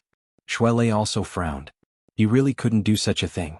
Without waiting for a winner to be decided between the two, Qin Weikan and the others returned to the hall after sending off the guests who raised the standards. Seeing that they were approaching, Qin Xiaolin secretly pushed Shui Lei, reminding him to open the elevator door. Then she walked up to them and smiled sweetly. President Qin. On the other side, Qin Xiaolin greeted the higher-ups of the Mutual Assistance Association one by one. Shui Lei hesitated for a moment, but his feet didn't move. This caused him to fall behind a beat. In front of him, Qin Xiaolin turned around and her face stiffened. Luo Nan saw that the situation was far from good, so he gave Shui Lei a push. He himself stood at the entrance of the elevator, setting up a temporary waiting mode. By the time he raised his head, Shui Lei had finally greeted the other side, but there was no more. It was mainly Qin Xiaolin who was holding the fort. The group moved towards the elevator. Qin Weikan, who was in the lead, looked really outstanding. He was tall and not particularly handsome, but his smile was gentle and a little distant. He also greeted Qin Xiaolin and Shui Lei without lacking in etiquette, but his footsteps did not stop as he headed straight for the elevator. Clearly he was the kind of person who would make others match his pace. He was a rather domineering character. In comparison, Luo Nan felt that he, who was standing at the entrance of the elevator, was quite like a doorman. Just as they reached the middle of the lobby, another group of people entered the hotel. The one in the lead was a woman in professional attire. She was carrying a rather retro folder and walking in a hurry. At first glance, she looked like a white-collar worker. Behind her were 4 rather capable and strong men, who were also in a hurry. This group of people was much faster than Qin Huizan's group. Especially the white-collared woman in front of him. Her figure was definitely more than 1.7 meters, and she wore a pair of high-heeled shoes that were more than 5 centimeters high. Although there was nothing special about her traditional suit and trousers, it matched her tall and slender figure. Especially her long legs under the slim trousers, the lines were beautiful, it was simply soul-stirring. Qin Xiaolin was already a tall and thin beauty, but she was still half a head shorter than the white-collared woman. This was most obvious when the two of them passed each other. Although the white-collared woman had an amazing model body, her steps were not cat-like. The distance between her steps was large and she moved forward in a straight line.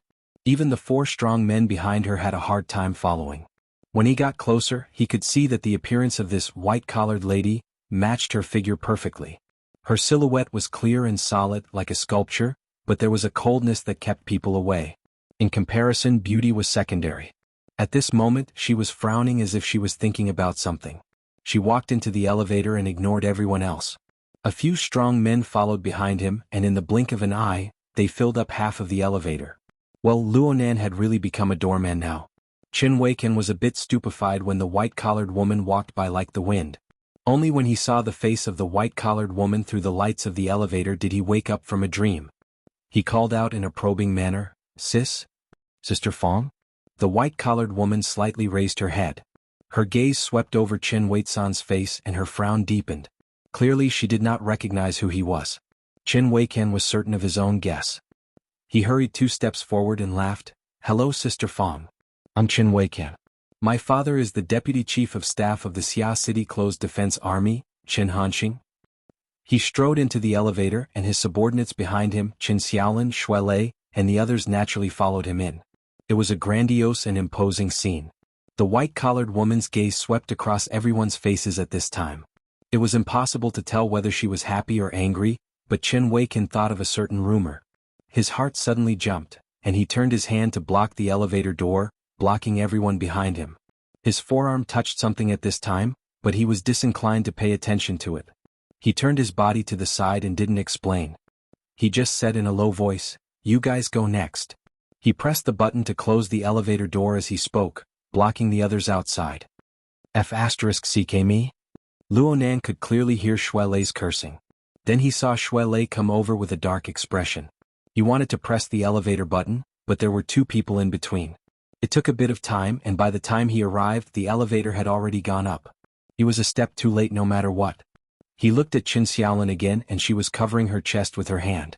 Qin Huiqian had just extended his hand to block people, but he had bumped into her chest. This was a very disrespectful behavior. Of course the elevator clearly could fit, but it was forcefully cut in 2. This kind of behavior was even more arrogant. Shuelei was a simple and honest person, but this didn't mean that he didn't have a temper. He didn't grab Qin Huiqian, and his eyes glared at the higher-ups of the Mutual Assistance Society. His expression was quite unfriendly. If his tongue was handy he would have started cursing right now. Those who were able to mix their way to the higher-ups of the Mutual Assistance Society, this sort of cross-society friendship society, were all shrewd people. They had a deeper understanding of Qin Huiqian. Even though they felt uncomfortable in their hearts, they still had to protect the president's face and at the same time their own face. Someone immediately laughed, "Maybe it's some big sponsor. Speaking of which, President Qin is really working hard. Is he going to use a pretty boy trick?" Qin Xiaolin came back to her senses from the side. She pulled Shuelei and whispered, "He didn't do it on purpose. Just look at that woman. You can tell that she's not easy to mess with." Perhaps these words were all reasons, but from Shuelei's perspective, they were too fucking roundabout. There wasn't a bit of sincerity in the roundabout. They were all bullshit. He looked around at the group of people at the elevator entrance, including Qin Xiaolin. His breathing grew heavier, and it was clear that the rage in his heart was rising. Luonan was just about to step forward when he saw the situation, but then he felt his arms sink.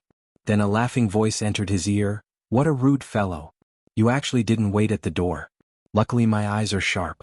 I nearly missed you." Zhang Yingying had arrived. Luonan turned his head and saw that this young female lawyer had already changed into a completely different attire than when she was on the warship. A denim jacket paired with a short skirt revealed her snow-white long legs. She wore leggings and open-toed Roman shoes. It was almost summer attire, and she radiated with vitality. Zhang Yingying's sudden insertion actually eased the tense atmosphere a bit. Qin Xiaolin could feel her boyfriend's rage as well as his clearly damaged self-esteem. But she didn't know how to console him for a time.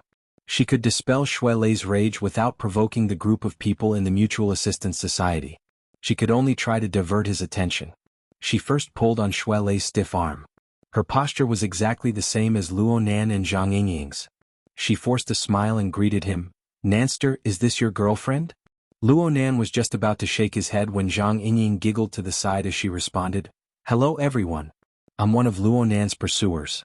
Just call me Yingying."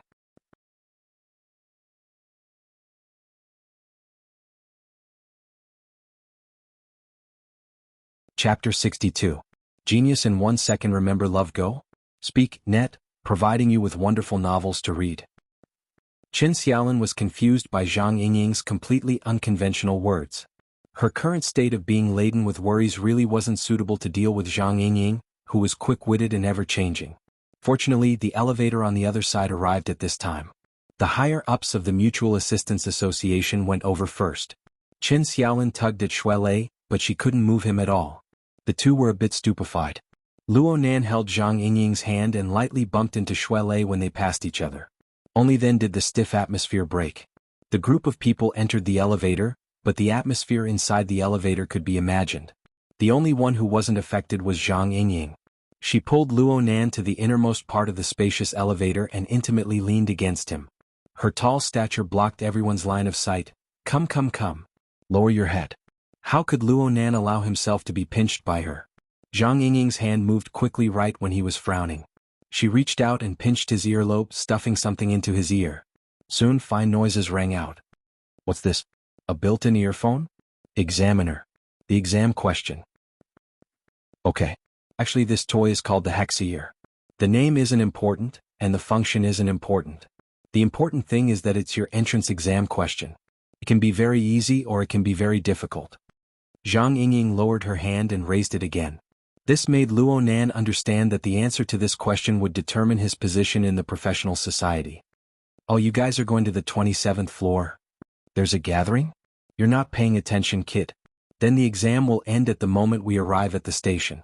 Do your best." "What the hell are you doing for no reason?" Luo Nan found it hard to remain calm. He looked at the floor display and saw that they had already reached the 15th floor. Moreover, it was freaking smooth. They didn't stop at all midway. They would arrive at the station in at most 10 seconds. How could Luo Nan have the time to think deeply? A trembling sound rang out on the mental plane. The heavily chained crow that was most worthy of his trust passed through his skull and swept past the foreign object in his ear. Without a doubt, the heavily chained crow was Luo Nan's highest achievement in his format. It was also the embodiment of his ultimate strength. As for the wraith sign that was transformed from a dark side of life form like the burning wraith, ability users should be more sensitive to it. Luo Nan instinctively avoided contact between the two. He didn't use the foremost position of the chain. At the same time, the external neuron maintained a state of readiness, ready to be connected at any time.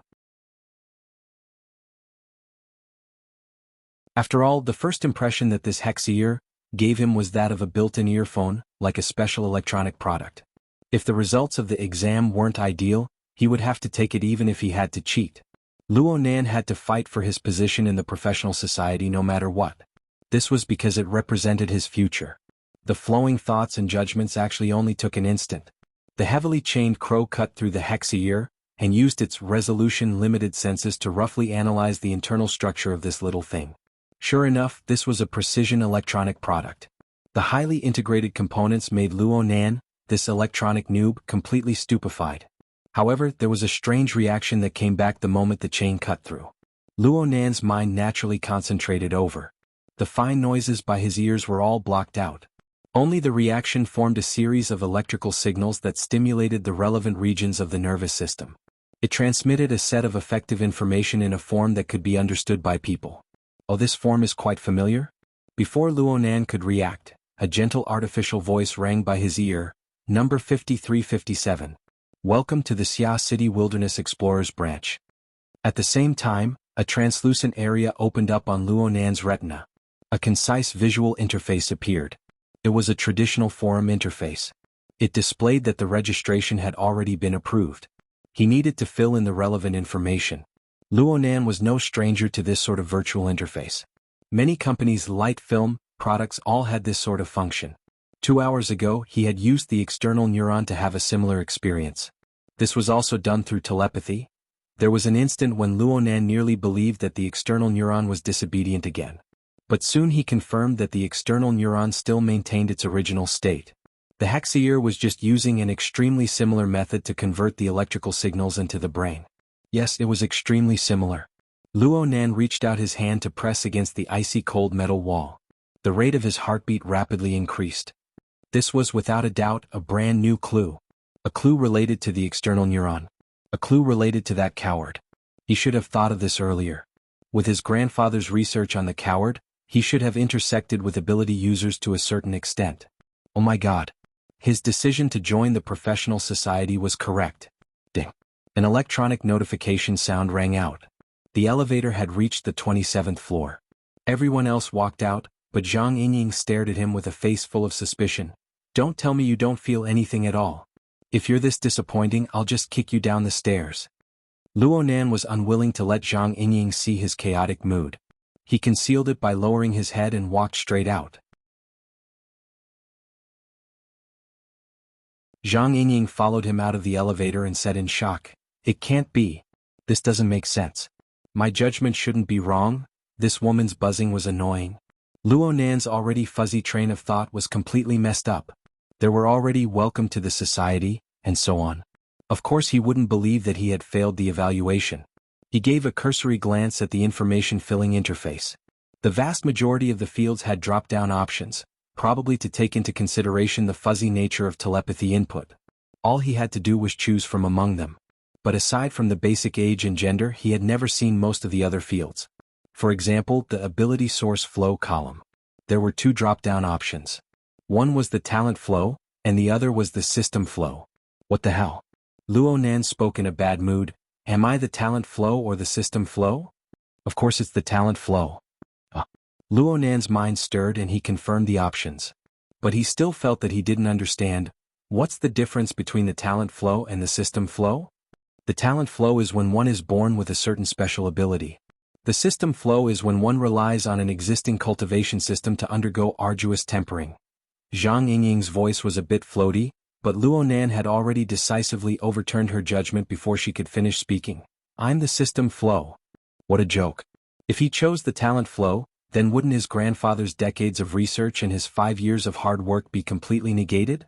His mind stirred again and he had already changed the options on the data.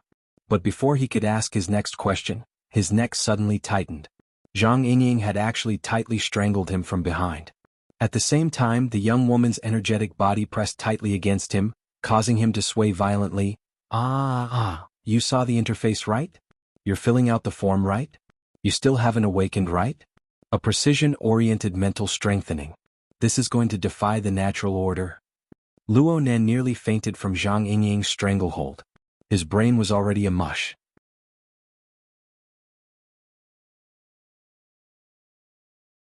Chapter 63. Genius 1 second. Remember if you want to go?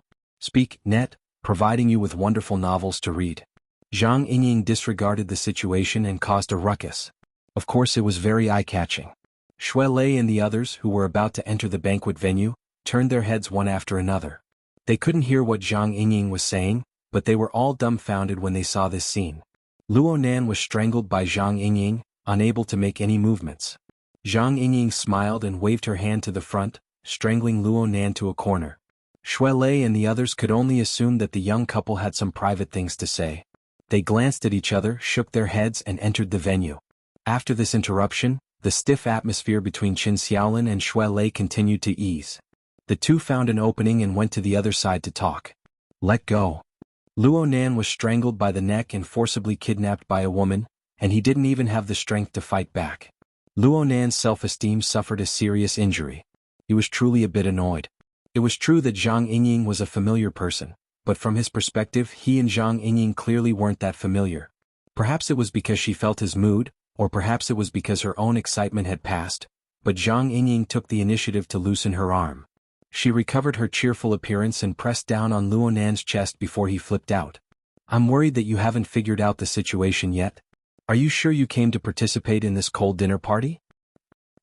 Luo Nan was speechless for a time, but the anger in his heart only increased. He took a deep breath. Then why did you follow me to the 27th floor? Because I had to make a choice. Zhang Yingying had a self-confident appearance. If you had no reaction at all to the Hexier, then I would have kicked you down the stairs to avoid losing face. Luo Nan sneered. Now that I have a reaction, you're going to strangle me? Hee hee, it was just an accident caused by a moment of excitement. Men can't be small, that? I'm happy for you. After all, it's really rare for an ability user candidate like you who hasn't awakened yet, to be able to enter the psychic wave network the moment you touch the Hexier. Psychic wave network? It was unavoidable for Luo Nan's attention to be diverted. Frankly speaking, Zhang Yingying's previous appearance of shouting and wrangling gave him a bit of an idea. Zhang Yingying asked him back, what do you think the Hexier is? A special electronic device. Bingo! Hexier is a psychic tool made by President Ouyang of the branch. Don't complain, Mr. President has always been weak at naming things. Zhang Yingying giggled as she sold out another person. I won't explain the concept to you. I'll let the president talk to you personally later. You only need to understand that the Hexier is a special communication tool. It has a total of 6 communication levels. The simplest one is the radio, which is a one-way transmission of psychic waves. As long as you are an ability user or have the talent of an ability user and can receive this special psychic wave, you will be considered qualified. Luo Nan thought of that gentle artificial voice, the one that says welcome to the club? Oh, by the way, you should have a serial number, right? What is it again? 5357. Okay, wait for me to add you as a friend. Zhang Yingying suddenly paused. She blinked and changed her mind. Why don't you add me to familiarize yourself with the operation? My number is 6166. Let me tell you by the way. The next 2 communication levels are the television and the computer. The television is a one-way transmission of signals. It tests the ability user's mental senses and materialization abilities. We call it synesthesia. You are a precision type of mental enhancement. You have an advantage in this aspect.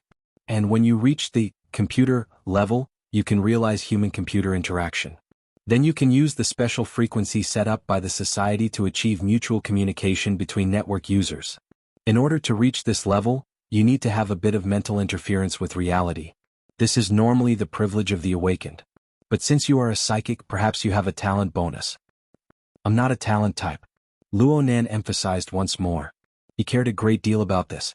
He was certain that if he didn't have a breakthrough in the format and didn't form the heavily chained crow, then he absolutely wouldn't be a psychic. Perhaps he wasn't a psychic at all.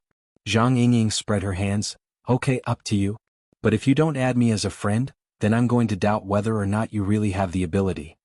Luo Nan's face was cold as he tried to add her as a friend according to Zhang Yingying's words. But there was still a problem before his eyes. Information. Who's going to fill out stuff like information? What if some guy who doesn't like you sees it? Wouldn't that be sending your neck to the blade of someone else? Zhang Yingying's face was full of disdain as she encouraged Luo Nan. Just skip it. Come, use telepathy to control it. Try adding me as a friend? Relax, the Hexier's fuzzy calculation ability is quite strong. As long as you have the ability, just think about it. Wow. Luo Nan saw the translucent interface before his eyes change amidst Zhang Yingying's gasp of surprise. It displayed, you have already become a friend with 6166. Then a furry squirrel jumped out and bowed towards him. On the other side, Zhang Yingying burst into laughter. Oh my god. You're using your school photo. So stupid. Even if you use a squirrel to act cute, there's still the word stupid in front of it. Luo Nan retorted sarcastically. But he also discovered that this was no different from the communication software on the market. He experimentally changed the effect of his display and soon a relevant modification interface popped up. Luo Nan thought for a bit and sent his visualization diagram up. The tetrahedron and its inscribed sphere spun in the dark void. It gave off a rather mysterious and serene feeling. Luo Nan had never considered this diagram to be some sort of secret that couldn't be announced. On the contrary, he wanted to publicize this diagram to as many people as possible, as well as the various theories related to it belonging to his grandfather. It was just that Luo Nan's understanding of the marvels within was far too lacking. He simply didn't have the qualifications to preach it. But as long as he had the chance, he would be happy to let more people have a deeper understanding of the diagram. As Luo Nan's good friend, Zhang Yingying naturally saw this change in the first instance. She mumbled "old pedant," but didn't say anything. Luo Nan was still pondering over the deeper usage of the hexayear. After all, Zhang Yingying had said that it had a total of 6 application levels. She had only talked about 3 before. What were the last 3? But a notification sound rang out before he could ask in detail. A friend request popped up on his Retina interface. He had just entered the network. Where did this friend request come from? He swept a glance at the number and saw that it was displayed as 5156. Of course he couldn't see anything from this. He could only ask Zhang Yingying, "Who's 5156? 5156. Zhang Yingying blinked her eyes. It seemed that she confirmed it with her own hexayear. Finally, she made an expression of sudden realization. It's the secretary assigned to you. The society has always treated its members very well. It would be strange if I believed you. Luo Nan cast a glance at Zhang Yingying. In the end, he still added 5156 as a friend. Soon, a new request was sent over, but it was the wartime encrypted communication that made him speechless. He couldn't help but glance at Zhang Yingying. He suspected that this woman was setting up an ambush, but in the end, he still accepted the call. He had just accepted the request when a cold and clear female voice entered his ear. It was not the slightest bit sloppy. "Mr. Luo, I'm the temporary secretary arranged by the society Fang Yuan. Which floor are you on? I'll come pick you up." You. Luo Nan hadn't come back to his senses yet when this secretary Fang spoke. "Please share your geographical location at the same time.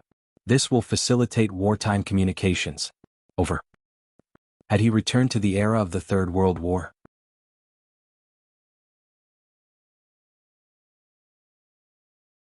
Chapter 64. Genius 1 second. Remember if you want to go? Speak. Net provides you with wonderful novels to read. Anil. Apologies to all the readers at the beginning of the month. I just discovered that the 2 characters, Fang Yuan and He Wei, had a conflict with the settings of the versions. I didn't check them out when I posted the drafts. When I wrote later, I followed the impression of a certain version, resulting in many mistakes. I've already revised the contents of Chapter 19, Part 1, and the title and contents of Chapter 35. This character has been renamed to He Yuan. She is the Captain He who appeared in the first volume. Please forgive me, readers. Readers who use the Crosscut app, if you wish to obtain a better reading experience, please erase all data from the app and download again. Lose weight and kowtow. No, this atmosphere isn't right. Luo Nan always had a clear understanding of his own position. Even if he jumped out of the circle of normal society and entered the special domain of the Wilderness Explorers Society, he was still a hard-working employee. He still hadn't familiarized himself with the working environment up until now. Naturally, he hadn't found a suitable position. But now you're telling me that he even has a secretary? Luo Nan stared at Zhang Yingying. Without a doubt, this innocent-looking woman certainly knew the cause and effect. Zhang Yingying's face was as white as a lotus flower. "Did your secretary say how to arrange things?" Luo Nan curled his lips. "How did you guys arrange things before? You just invited me to walk in the elevator? Now that the evaluation is over, can I go home?" "Don't. The entrance evaluation is over, but there are other advanced evaluations. The society has already booked a room on the 81st floor. He will entertain you well. You just need to bury your head in there and draw." "Draw?" Luo Nan's train of thought gradually straightened out. He stared coldly at her. "You guys want to evaluate my psychic abilities? This is different from what you said." Zhang Yingying had an innocent expression. "Yeah, I told you before. It's best not to expose the fact that you have psychic abilities. You should first familiarize yourself with the situation in the society. It won't be too late to take it out when your abilities truly awaken. Otherwise, many people will come to bother you. You won't be able to refuse them and you might offend someone. Word for word, right?" Luo Nan continued to stare at her. Zhang Yingying spread her hands. "The problem is that my words aren't worth a fart." Now that the boss had spoken, the situation had changed. What else could I do? I was going to explain it to you when we get there, but since you can already see the interface and control it with your mind, please switch to the homepage announcement area. The translucent interface on Luo Nan's retina underwent a change following Zhang Yingying's guidance. As far as the eye could see, The rust-colored soil and the wave-like cracks continued to extend endlessly into the depths. You should have already seen the main interface. It's the wilderness, right? There's a notice board by the side of the road. Is there? What kind of third-rate game interface is this? Luo Nan cursed silently as he read the information. In less than half a second, words like Darksider species, human-faced arachnid, virus, and so on swarmed in. They interweaved to form a blurry and gloomy screen of darkness before his eyes. Fine cold sweat seeped out from Luo Nan's spine with a whoosh. See, do I still need to say more? Right now, it was a war against the Darksider race and its infected.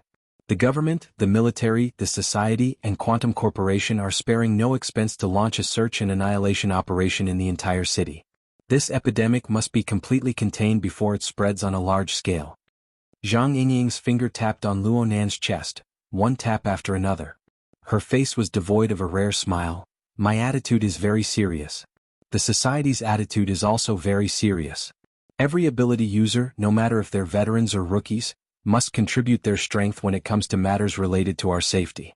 Moreover, Mr. Luo, who has just joined the society, you are a psychic. For the current society, you are what we need the most precious resource. Luo Nan muttered, the most precious resource? Of course. Do you know how many psychics the society has right now? Even a branch like Xia City, which has over 1,000 people, only has 4. One of them is currently exploring the wilderness and won't be able to rush back in a short amount of time. As for the remaining 3, Old Master Yu is nearly 100 years old. It would be inhumane to have him run around day and night. He can only sit in the central command.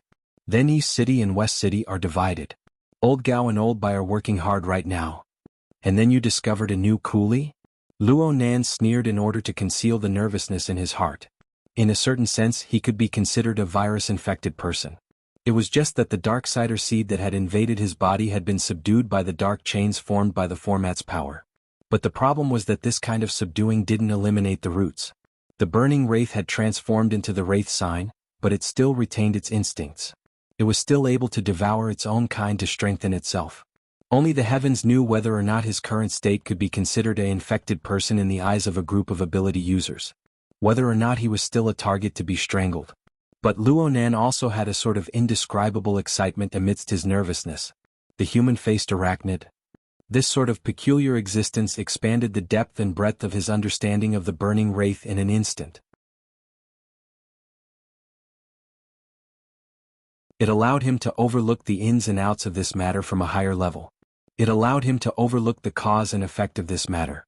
Moreover, he had a completely new concept of what he could do in the future. This was a large net laid down by the human-faced arachnid. He was originally a node in this net, but now it had already mutated. From the society's judgment, any other node that carried out the net operation would probably restore the human-faced arachnid to its peak. The human-faced arachnid's treacherous and bewitching nature would be displayed to the fullest. But looking at how his format was suppressing the wraith sign, wouldn't he be able to completely grasp the terrifying power of the human-faced arachnid in the end if he were to start from this point? Wasn't this the extraordinary power he had always been pursuing? It was also a power grasped by the power of his format. Perhaps this was where the mysteries of his grandfather's research lay? Hey, what are you thinking about? You're not scared, stupid, are you? Luo Nan came back to his senses in a daze. He didn't immediately respond. Zhang Yingying patted his shoulder. Don't be scared. It's normal to be scared. But it's already very gratifying that you didn't cry for your mother. Relax. We just want to borrow your marvelous draw ability. And we'll absolutely protect you. Look, you have me now. Then the society arranged a full-time secretary for you. It's Yuan, right? She's a monster who entered the society with a C+ score. A genius. Her true strength can only be higher and not lower. Luo Nan concealed a smile. Don't they say that only psychics are useful when facing the Darksider species? What are you thinking about? Any qualified awakened has a method to lock onto the Darksider species in a true battle. It's just that each method is different. Many people can even see it with their naked eyes. Zhang Yingying solemnly corrected Luo Nan's preposterous and laughable train of thought. The true problem is that when the Darksider species is in a hidden state, only psychics can discover the clues. The society is relying on your ability in this aspect. Who would send you to the front lines? Oh really? Luo Nan became even more nervous. It seemed that his situation was more similar to that of an awakened. It was also an intuition. At most, he could rely on the wraith sign to sense it at close range. As for psychics, when he fooled Zhang Yingying, all he did was draw what he saw. In addition, Li Xueqing had a bit of a psychic's intent. But the premise was that the burning wraith on Li Xueqing's body had already taken form. They could sense each other. This kind of situation was seriously different from the long-range senses of a psychic. What to do? Luonan wanted to pick up his notebook right now. He wanted to make some gestures to avoid making a fool of himself on stage. In fact, he really did take out his notebook. He opened the flexible e-ink screen and drawing software.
Chapter 65. Genius 1 second. Remember if you want to go? Net provides you with wonderful novels to read. Zhang Yingying burst out laughing when she saw this. Sharpening a spear at the last minute? Even if it's not fast, it's still good. Do you really think this is an exam? Luonan didn't even raise his head. Someone said that I'm a psychic, but I've never admitted it. Now that it seems like it's not bad, I'll draw a picture to get a feel for it. If it really is. You mentioned what if to me? Zhang Yingying saw that Luonan wasn't sharpening his spear at the last minute. Instead, he was running away at the last minute. Her almond eyes immediately widened and she grabbed him by the collar. You're able to draw my white rainbow and that bizarre prison building sketch. How could you not be a psychic? Sure, I'm a shaman. Luonan continued to place his gaze on the drawing software. He wanted to draw something, but his mind was in chaos. He had no idea what to draw at all. At this time, Zhang Yingying was still talking noisily in his ear, so he decided to just throw in the towel. You were the one who introduced the concept of shamans to me. I'll also take the association's offer. Anyways, in the end, it'll be you, Sister Yingying, paying the bill, right? Luonan had never used such an intimate form of address before. It made Zhang Yingying fall back in disgust. Kids with reverse psychology were not easy to deal with. Zhang Yingying's eyeballs swiveled. Her hand that was gripping Luonan's collar loosened a bit. It's just hiring a C++ secretary and bodyguard. I can afford it for one night at most. On the other hand, if you want to enjoy this kind of treatment for a long time, then you'll have to put in a bit of effort. Alright, you seem to have said that you needed inspiration or something. Do you want to find a bit of excitement? Acumen College's large living area has a very high level of service. In this mutually shameless competition, Luo Nan was defeated by Zhang Yingying's abundant experience in the end. He pursed his lips and said nothing. Distractedly, he drew meaningless lines on his graphic software. At the end of the day, he still cared a lot about the professional association's courtesy. This was a high starting point that he had never imagined before, and it was also a great opportunity that fell from the sky. He didn't want to let this opportunity slip through his fingers, so he had to do something. Luo Nan tried to recall this morning's practice that was most similar to a psychic's methods. But that dreamlike feeling was really too mysterious, and with his current restless state, it was really difficult for him to completely recreate it. Zhang Yingying tilted her head and looked at the messy lines on the flexible screen. The more she looked, the more suspicious she became. Hey, if you want to make fun of yourself, don't drag me into it. Luo Nan was disinclined to pay attention to her. Someone walked past them at this time and the person felt a bit familiar. Raising his head, he saw that it was Xue Lei and Qin Xiaolin. Both of them had ugly expressions on their faces. Clearly, the previous conversation had not been resolved. The atmosphere between the two of them was extremely tense. At this time, they were walking in the direction of the elevator, not knowing what they were going to do. Under such circumstances, it was obviously not appropriate to greet them. Luo Nan could only pretend that he didn't see anything. He lowered his head and smeared 2 more times, but he inexplicably drew out the abstract lines of the wraith sign. Moreover, it was done in one go. It had never been so efficient before. Luo Nan only came back to his senses when the symbol took form. His heart palpitated slightly. He was worried that Zhang Yingying would see some clues, so he raised his head to glance at her. He saw that this woman had long since been dazzled by his chaotic lines. She was a bit foolish for once. You feel something? Luo Nan was just about to respond with a sentence when he suddenly went mute. Suddenly drawing the wraith sign had some ominous implications. In the next moment he completely followed his instincts and turned his head. Xue Lei and Qin Xiaolin had already gotten into the elevator. The lights in the elevator shone down, but they were unable to illuminate the gloomy faces of the two. He felt that a dispute could erupt between the two at any time. And at this time, a bizarre thought flashed through Luo Nan's mind. It was the information he had just looked up this morning. It came from the Secret Star forums. It was a suspected mental illness, a human tragedy triggered. The wife killed the husband, and before this, the husband and wife experienced a nightmare at the same time. Alert! Alert! Alert! The bold-faced words of the Secret Star forums appeared in his mind. Luo Nan closed his notebook with a bang. He turned around and headed toward the elevator, shouting loudly at the same time, Xue Lei. This loud shout was absolutely impulsive. Even Luo Nan found it a bit hard to continue after the shout left his mouth. He didn't know how to explain himself. But right at this moment, a trembling sound rang out on the mental plane. The heavily chained crow hummed. And most importantly, the wraith sign at the very front of the chain lit up with a dark red glow. Luo Nan's mind throbbed, but what immediately floated up in his mind was that he didn't know what to do. This was because the wraith sign's senses clearly came from 2 completely opposite directions. One was directly in front, and the other was directly behind. Luo Nan could clearly see what was happening directly in front of him. Right when Xue Lei was staring at him in a daze, a ghost-like burning wraith appeared. Half of the wraith's body had sunk into Xue Lei's shoulder. It was unknown whether it was being pulled out or whether it was continuing to seep in. Reality and illusion interweaved. The strange scene of a human body and a wraith merging together made one's scalp go numb. And directly behind him, careful. Zhang Yingying's screech and the sharp whistling sound of tearing air rang out at the same time. The elevator door was already closing at this time. Luo Nan could clearly see a warped figure sticking to his body on the smooth metal door. The figure's shoulder exploded with blood. The blood sprayed out and landed on the side of Luo Nan's neck. And at the same time, Luo Nan's back violently shook. It was as if someone was pushing against him, causing him to fall forward. But the force was too great. In the end, Luo Nan's feet didn't touch the ground at all. He soared into the air and collided with the elevator door that had yet to close. The elevator door approached at high speed, and the gap between the doors slowly shrank. Luo Nan could roughly understand that he was probably being used as a tool to block the door. Then the elevator door opened to the 2 sides at this time. A figure staggered and fell to the side, smashing into a corner of the elevator. It was Qin Xiaolin. As for Shuelei, this big fellow who was being cut by half of the wraith was blocking the door. His simple and honest face even carried a bit of childishness. He was like an angry Vajra, and his thick palm chopped down at Luonan's face. Perhaps it was because of the haste, but Luonan didn't even have the time to stir up his negative emotions. Right now Luonan was actually quite calm. In the blink of an eye, Shuelei's palm cut past Luonan's ear. He grabbed Luonan's shoulder and pushed down lightly. Luonan instantly broke free from his suspended state. He involuntarily tumbled and fell into the corner of the elevator, in the same direction as Qin Xiaolin. Luonan's field of view spun as he tumbled, but the heavily chained crow drove the wraith sign. The entire surrounding environment of the elevator was mapped into his brain. At the same time, an angry roar rang out beside his ear. Shuelei had already collided with the shadow that had pounced into the elevator. It looked like Shuelei wanted to knock the person out of the elevator. But the opponent's momentum was far too strong. Shuelei's majestic body was actually completely unable to resist. His entire body fell backwards, smashing heavily into the back of the elevator. From Luonan's senses, it seemed as if the entire building was swaying.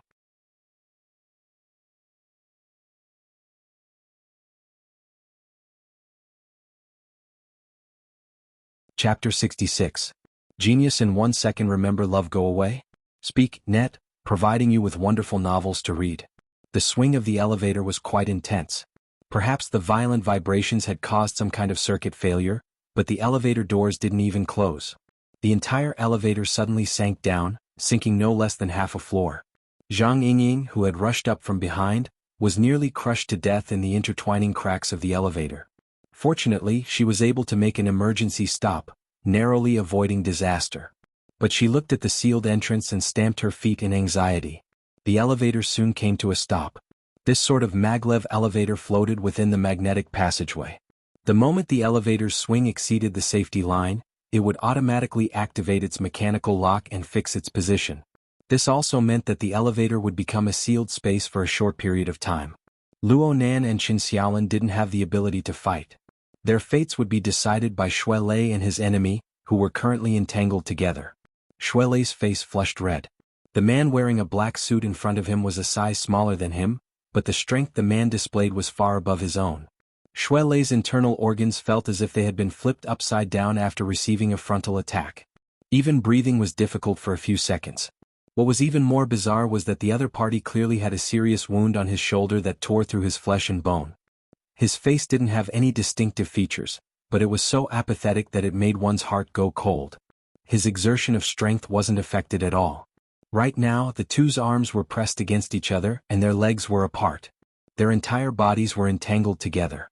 Shuelei was just about to use a wrestling method to seize back some of the initiative, but he saw his enemy open his mouth, revealing dense white teeth, and directly bite at Shuelei's throat. Shuelei grunted and relied on his height to smash down with his head. His forehead collided with the enemy's face, blocking this vicious beast-like bite. It was reasonable to say that Shuelei's choice was brave and correct. The position of his collision was also advantageous. But the other party was clearly bleeding from his nose and mouth, yet it was as if nothing had happened. Shuelei's head was dizzy, and in the end, it affected his body's exertion of strength. His feet floated slightly, and just as he was about to cry out in his heart, his whole body was lifted off the ground by the brute force of the other party. Then the world spun around him and he fell heavily on the metal floor with a hollow sound. This time he almost threw up his heart and lungs. However, years of arduous training came into play. The instant Shuelei lost his balance, he almost instinctively twisted his legs, and in the end he still managed to trip the enemy. Taking advantage of this gap, Shuelei's majestic body contracted at an unbelievable degree, and then bounced up again. Just as the enemy was about to pounce on him, Shuelei took advantage of the momentum to deliver another headbutt. This time it was from the bottom up, hitting the enemy's chest. After 2 consecutive tremors, Shuelei and the enemy were pushed back at the same time, hitting the metal inner wall behind them. What was worth rejoicing about was that Shuelei's grasp of direction was quite good. He pushed the enemies in the opposite direction from Luonan and Qin Xiaolin. He leaned slightly to the side and was able to protect the two who had no combat strength. He should be able to take a breather now, right? Shuelei's chest heaved up and down violently. He didn't know why, but he was in a terrible state today. His stamina consumption was especially severe. The previous round of dangerous hand-to-hand combat had almost completely emptied his stamina. Was it because he was too nervous? Xue Lei couldn't figure out his own situation, and the enemy in front of him didn't immediately make a move. Instead, he used a strange and unfocused gaze to look over here. He was simply like a mental patient. Are you guys crazy? Chen Xiaolin, who was in the corner, was finally able to somewhat react after a series of unforeseen events. Everything that happened before her eyes had already completely exceeded the limits of her common sense. She knew that her boyfriend could fight very well, but she had never seen him fight to the death without saying a word. There was absolutely no reason at all. Luo Nan, whom she had just gotten to know today, had joined in as well. It looked like he was standing on their side. Or perhaps it was because of this fellow that the inexplicable murderer was drawn in. What she couldn't bear the most was the as-it-should-be expressions on their faces. What the hell was going on? Chen Xiaolin struggled to stand up. She felt a sense of absurdity and dread that separated herself from the rational dimension. It made her instinctively want to flee this area, to flee from these people. But how could she do this in the completely sealed elevator? She could only shout at the top of her lungs, "Can't you guys stop and talk nicely? We're all trapped right now." Shut up. Short shouts came from the mouths of two people at the same time. Xue Lei and Luo Nan spoke in unison, shouting to stop Chen Xiaolin's irrational actions of not understanding the situation at all. After shouting, Xue Lei locked onto the enemy in front of him with full concentration. Luo Nan spoke a few more words. "Senior sister, please calm your emotions, okay?" As he spoke, he turned his face to face Chen Xiaolin from all sides. Chen Xiaolin was stupefied for a moment. She was locked in place by Luo Nan's mottled and strange gaze. It was as if all the strength in her body had been sucked out in an instant. She leaned against the corner of the elevator, her mind a field of blankness. Luo Nan used hypnosis to temporarily control Chen Xiaolin. Then he raised his head to look at the upper part of the elevator. Xue Lei's attention was on the formidable enemy before him, but Luo Nan's attention was on an even stranger level. The burning wraith that had struggled within Xue Lei's body in the previous fight had already drilled out from Xue Lei's body. It had seized a considerable amount of blood and energy. And at the same time, the burning wraith also leaped out from within the body of the fierce black-suited male. The two intertwined and fused together before Luo Nan could react, growing stronger in an instant. This sort of change really exceeded the scope of Luo Nan's reaction. Luo Nan also wanted to resolve this problem. The heavily chained crow had already been released and the wraith sign was glowing. But it didn't display the crushing superiority of the previous few times. It even displayed a bit of caution and conservatism. This was because the burning wraith that had just fused together in the elevator was the most powerful one Luo Nan had ever seen. Even the one Luo Nan had once controlled to turn the military transport ship upside down seemed to be somewhat inferior. The appearance of the burning wraith's body was even more similar to the appearance of the human-faced arachnid from the R&D district. Luo Nan saw the information from Quantum Corporation and confirmed a step further.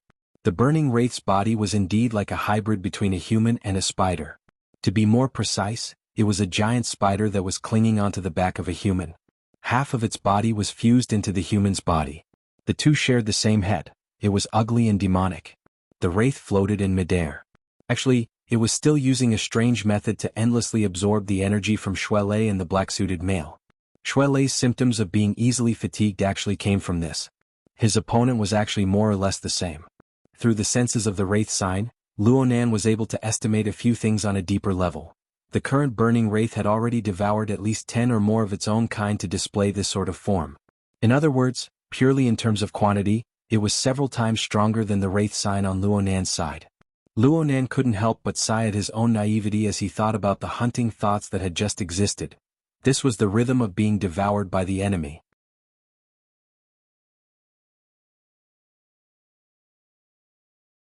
Chapter 67. A genius in 1 second remembers love go away? This is the web that provides you with wonderful novels to read. Luo Nan stared fixedly at the burning wraith within the elevator. The latter's attention shifted over accordingly. This was a sort of eye-to-eye contact. 6 bewitching flames lit up on the head of the burning wraith. They were 2 parallel rows, truly resembling the eyes of a spider. The color of each eye was different. They were divided into 6 colors: dusky yellow, dark red, light gray, ghostly green, deathly white, and jet black. Each dot was extremely small, but the color of each dot swayed back and forth. It was bewitching and strange, making one dizzy. Luo Nan looked over and many muddy and chaotic thoughts arose from the bottom of his heart. His entire mood swelled with irritation. He wished he could smash something to vent his emotions. Fortunately, the heavily chained crow trembled as its vibrating sound swept over, suppressing these inexplicable emotions and distracting thoughts. The demonic eyes of the burning wraith flickered and changed, clearly noticing Luo Nan's heavily chained crow. Of course, there was also the wraith sign that flickered at the very front. In Luo Nan's eyes, its first action was to assume a pouncing posture. This was no different from the reaction of its kind in the school's medical department this morning. Luo Nan also assumed a defensive posture, preparing to give it a painful head-on attack. However, this burning wraith didn't actually pounce over. On the contrary, it even retreated a bit to increase the distance between it and Luo Nan. Its blurry face slightly tilted upwards and it let out a shriek that was hard for ordinary people to hear, but it surged on the mental plane. Luo Nan's heart jumped. He practically instantly thought of the fearful roar from yesterday on the warship. He didn't have time to think too much. The heavily chained crow hummed as it broke through the air, striking directly at the burning wraith. But the enormous wave of the mental attack came even faster. When the heavily chained crow touched the burning wraith, Qin Xiaolin behind him had already let out a shriek. Her emotions of fear burst forth, and her entire body crashed into the inner wall of the elevator. She wanted to find a way to escape, but she simply didn't have any opportunity to do so. Her entire body stiffened, and her eyes slightly bulged out from fear. A dark red bloody light soared from her body, shooting straight at the burning wraith. She instantly became dispirited and fainted as the bloody light broke out from her body. Luo Nan was truly unable to obstruct this sort of incorporeal method.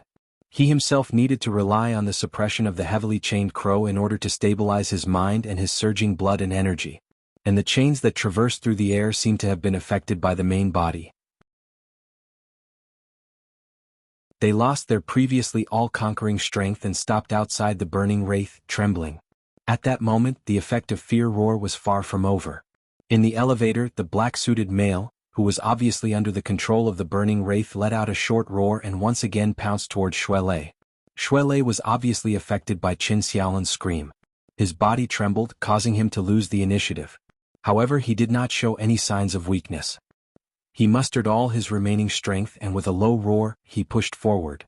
Both sides once again clashed head-on, and this time Shuelei only took half a step back. He took a punch and at the same time he returned an elbow. For the time being he did not seem to be at a disadvantage. But Luo Nan wasn't happy. This was because he could already see that the intense combat and the surging emotions were the best catalyst. It caused the blood and energy of the two to transform into a long line of bloody light, endlessly pouring into the burning wraith in the air. Such a method of drawing blood and sucking marrow was more than 10 times more tyrannical than the spore environment of the simmering over a small fire from before. The burning wraith's ability to interfere with reality had already exceeded his imagination.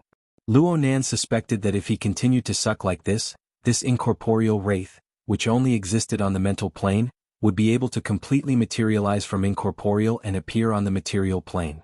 And what made him most vigilant was the opponent's calm attitude. The burning wraith had actually controlled its devouring instincts. It did not directly pounce forward, but instead increased its own strength to the greatest limit to increase its chances of victory. This could already be called an intelligent judgment. Sure enough, the name given by Quantum Corporation, Human-Faced Arachnid, was the most appropriate name for this monster that was endlessly approaching a complete body. This was a savage and cunning hunter. It used every method to weaken its prey and strengthen itself. It was really hard to imagine just what kind of power its complete body would have. Luo Nan knew that the situation was becoming more and more unfavorable. With the support of Shuelei and the black-suited male, the power that the human-faced arachnid was able to grasp was rising with the tide. Luo Nan's heavily chained crow continued to attempt to penetrate through the incorporeal body of the arachnid. The wraith sign at the front was also doing its utmost to devour all the energy it could reach. But there was always a faint layer between them. After a few penetrations and disturbances, the core of the human-faced arachnid remained majestically motionless. Moreover, it continued to strengthen endlessly. Right now, the human-faced arachnid's main focus was still on strengthening its body. Once this strengthening came to an end, Luo Nan really didn't know what kind of terrifying attack would come next. As for Luo Nan himself, it seemed that he had reached his limit. These sorts of chaotic thoughts merely flashed before they were completely dispelled. Actually, there was still one more move. Luonan no longer looked at the human-faced arachnid. Instead, he closed his eyes and forced himself to enter the fixed space. Thanks to these past 2 days of difficult tempering, Luonan's mental state had made considerable progress. The visualization diagram of the tetrahedron, the inscribed sphere, and the outer scribed sphere appeared in the void in the blink of an eye. The heavily chained crow pulled out from the central region of the human-faced arachnid. It extended outward segment by segment in an attempt to penetrate deeper into the human-faced arachnid. But no matter what, it was separated by a layer. It was far from reaching the destructive might it had when it first subdued the burning wraith. Before, Luonan believed that it was because the human-faced arachnid was excessively powerful. But now he had other thoughts. Perhaps the problem lay with him. What state was he in when the heavily chained crow displayed its greatest power? There was only one answer: the out-of-body state. The feeling of being transparent and clear, which disregarded all material objects, had disappeared ever since he returned to the out-of-body state. Luonan didn't understand the reasoning behind it, but the threat was right in front of him. He didn't have the time to ponder over it. Even if he treated a dead horse as a living one, he still had to go. The out-of-body state was an unfamiliar experience for Luonan. At first he was struck by the siege hammer of the burning wraith. Then he was pulled by the heavily chained crow, forcing him into an out-of-body state. Now he had to take the initiative and continue his train of thought from back then. He transmitted the relevant thoughts through the heavily chained crow to the wraith sign. A marvelous vibration was transmitted back, instantly washing over his entire body. This time Luonan's senses were even clearer. He clearly touched upon an incorporeal membrane. Originally he didn't have the strength to break it, but under the pull of an external force, the internal and external attacks intersected. A hole instantly split open in this membrane. He immediately lost his bindings and floated up. Luonan's eyes were still closed, but his senses on the mental plane were completely opened. And at this moment, he met the peerlessly bizarre gaze of the human-faced arachnid. In the state of a soul body. The rattling sound of the heavily chained crow's trembling seemed to be even more fine and clear. It was precisely this subtle change that made Luonan instantly understand that his judgment was correct. The previous barrier wasn't because of any other reason. The most important reason just happened to come from his fleshly body. He definitely had to carefully study this problem later. In front of him, the human-faced arachnid's 6 eyes flickered. It was a bit eager to make a move. Perhaps it felt that it had accumulated enough superiority? Or perhaps Luonan in the out-of-body state looked more delicious and easier to bully? Luonan abandoned his final stray thoughts and looked straight at the human-faced arachnid without fear. Let's try again? The battle was on the verge of breaking out, but in this instant the elevator's safety skylight collapsed with a rumble. A human figure flew down and smashed right into the head of the black-suited male, who had just crossed the middle of the elevator.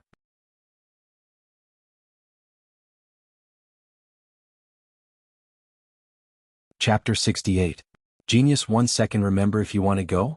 Shoan.net provides you with wonderful novels to read. By right, the black-suited man's reaction was considered fast. Even when he was fighting with Shuele, he still managed to twist his body to dodge. The problem was that the elevator compartment was only so big. Shuele had to use a small portion of the compartment in order to protect Luonan and Qin Xiaolin, who were behind him. The space left for the black clothes was very little. In the end he still had to use his arms to block. With a bang, the metal plate smashed onto the shoulder of the black suit. The predicted huge force had completely disappeared. The light metal plate was directly deformed. He had exerted force at the last moment and had even used the wrong amount to squint his eyes. No matter how this was the reaction of a soul body, he could not help right but in front of them a state of newly arrived reinforcements. Seeing the opportunity, seemed to be bursting with a layer of without caring about anything else. The blazing flames illuminated the interior and exterior. He seemed to see a figure behind the black-suited man. At the soul level. Then there was the crisp sound of the raging flames. But in the end, man still did twisted his body and came crashing over. On the contrary, this time rose again after a slight setback. Even exploding with an even more violent momentum than before, wanting to push the black-suited man away. Impact on the mental level. He had suddenly cut in between him and the black-suited man, and the momentum was unparalleled. It just so happened that Shuele's arm was pushed outwards, mind couldn't help him wide open. But he soon discovered that something was wrong. Struck his chin, His soul body was swept by the light of the flames. Shuelei's body stiffened. He felt yesterday, no matter how hard his body reappeared, he was unable to control his body. It was as if he was being cut by a knife. Just as he was struggling, however, the side of his neck that froze his soul completely transformed into a scorching heat. This time he could not hold on any longer, so it didn't differentiate between friend and foe. In the blink of an eye, saw that the situation was far from good. Had fallen. All thoughts of fighting a great battle after leaving his body were wiped away. Channels that were channeled to the human-faced directly had been severed. He took a step back and hid behind his main body to take drastic measures. He relied on the aura of his main body to block this wave. He immediately knew that reinforcements had arrived. At the same time, the human-faced arachnid was endlessly enraged. The ice-cold blade light streaked across the sky, lit up as it peered at the newcomer. Forming a clear contrast with the ripples on the mental plane condensed to the point of materialization and came crashing together. It was none other than the sea controlled the cold blade. Luonan cried out in his mind. Trajectory branded itself onto the heavily chained crow to interfere with the human-faced arachnid for a long time. But the chained crow did indeed display a state that was vastly different from when it was in the human-faced arachnid was already in discomfort from being burned by the format of fire, and it was even more wary when facing the blade light. However, it was hard for the chained crow to display its immediate effects. But at this time, it was at this moment that the red light in the elevator box after a period of adaptation. The chain suddenly snapped straight, and the chained body that was already pointing straight at the core of the human-faced arachnid radiated a myriad of fine threads. Though it lacked a bit of irresistible momentum, no matter what the human-faced arachnid wanted to do right now, it was able to carry out some interference and suppression. It was enough for the human-faced arachnid to slow down by a bit. The blade light tore through the air and instantly tore a wound through the body of the human-faced arachnid's phantom. Everything it passed through turned into nothingness. The human-faced arachnid hissed once more, but this time it was a miserable shriek. Before the shriek had even finished, the demonic body that was about to condense into substance actually exploded with a rumble.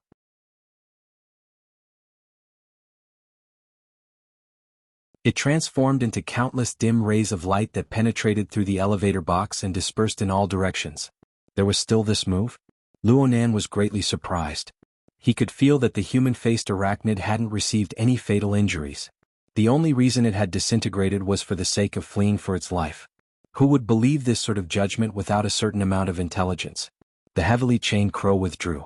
With the wraith sign at the front, he felt that the human-faced arachnid had instantly disintegrated into chaos. He felt that the wraith sign had torn off a piece and devoured it in an instant. Luonan didn't carefully experience it, but he didn't want to delay any longer. His soul body threw itself into his body, returning to his body, and he opened his eyes. From his angle, he just happened to see the swift and fierce blade light return. In the end, it seemed to shrink back into the sleeve. Only the heavens knew that with such a close-fitting cut, there was no space to hide the blade's edge. Luonan couldn't help but size up the figure in detail. This figure looked a bit familiar. This is... Luonan opened his mouth to speak, but a wave of dizziness suddenly assaulted him. His body leaned back, pressing against the inner wall of the elevator. The ice-cold metal surface was soon heated up by his body temperature. Sure enough, the out-of-body technique was a very dangerous move. The consumption was enormous. The soul body had to bear a portion of the attack, and the fleshly body had to bear the brunt of it in the end. Speaking of which, he hadn't even eaten dinner today. He was already very hungry. But right now, this feeling of being very full. What was going on? Luonan slowly inhaled and exhaled in an attempt to alleviate the endlessly increasing feeling of bloating. But it was useless. The feeling of being stuffed came from the mental plane. It was like the wraith sign had taken a bite and forgot to measure how big its stomach was. It had been stuffed by the human-faced arachnid's gift. The piece torn from the body of the human-faced arachnid didn't just contain pure energy. It also contained an enormous amount of information. The heavily chained crow possessed a certain analytical ability, but it wasn't able to operate properly when faced with such an enormous amount of chaotic information. Clearly, this information exceeded the limits of Luonan's understanding. What to do? Oh, perhaps it's possible. Luonan's mind stirred, and the external neuron buried within the flexible e-ink screen reacted. It connected with the heavily chained crow in an instant. It was as if a floodgate had been opened. Luonan didn't care if this enormous amount of information was useful or not. He stuffed it all in. His thoughts were very simple. Both input and reverse output were input. The external neuron was able to control multiple system modules in the laboratory at the same time. It could suppress the enormous amount of information within the supercomputer. It shouldn't be a problem to deal with the excess information on the body of the human-faced arachnid. Reality proved that his judgment was correct. The external neuron really did consume as much information as it could, without any adverse reactions. The resolution of his mental senses was limited. Luonan didn't know how the external neuron operated in the end. He wanted to open the flexible screen and take a look. A hand reached out in front of him at this time. You're tuning in to the Han Li's Wuxia Chronicles YouTube channel. We're so grateful for your support, and don't forget to subscribe to join us on this incredible journey through captivating stories. Your generosity through donations truly makes a world of difference, as it's the primary source of revenue that allows me to expand and enhance this channel for you. Thank you from the bottom of my heart for being a part of this adventure.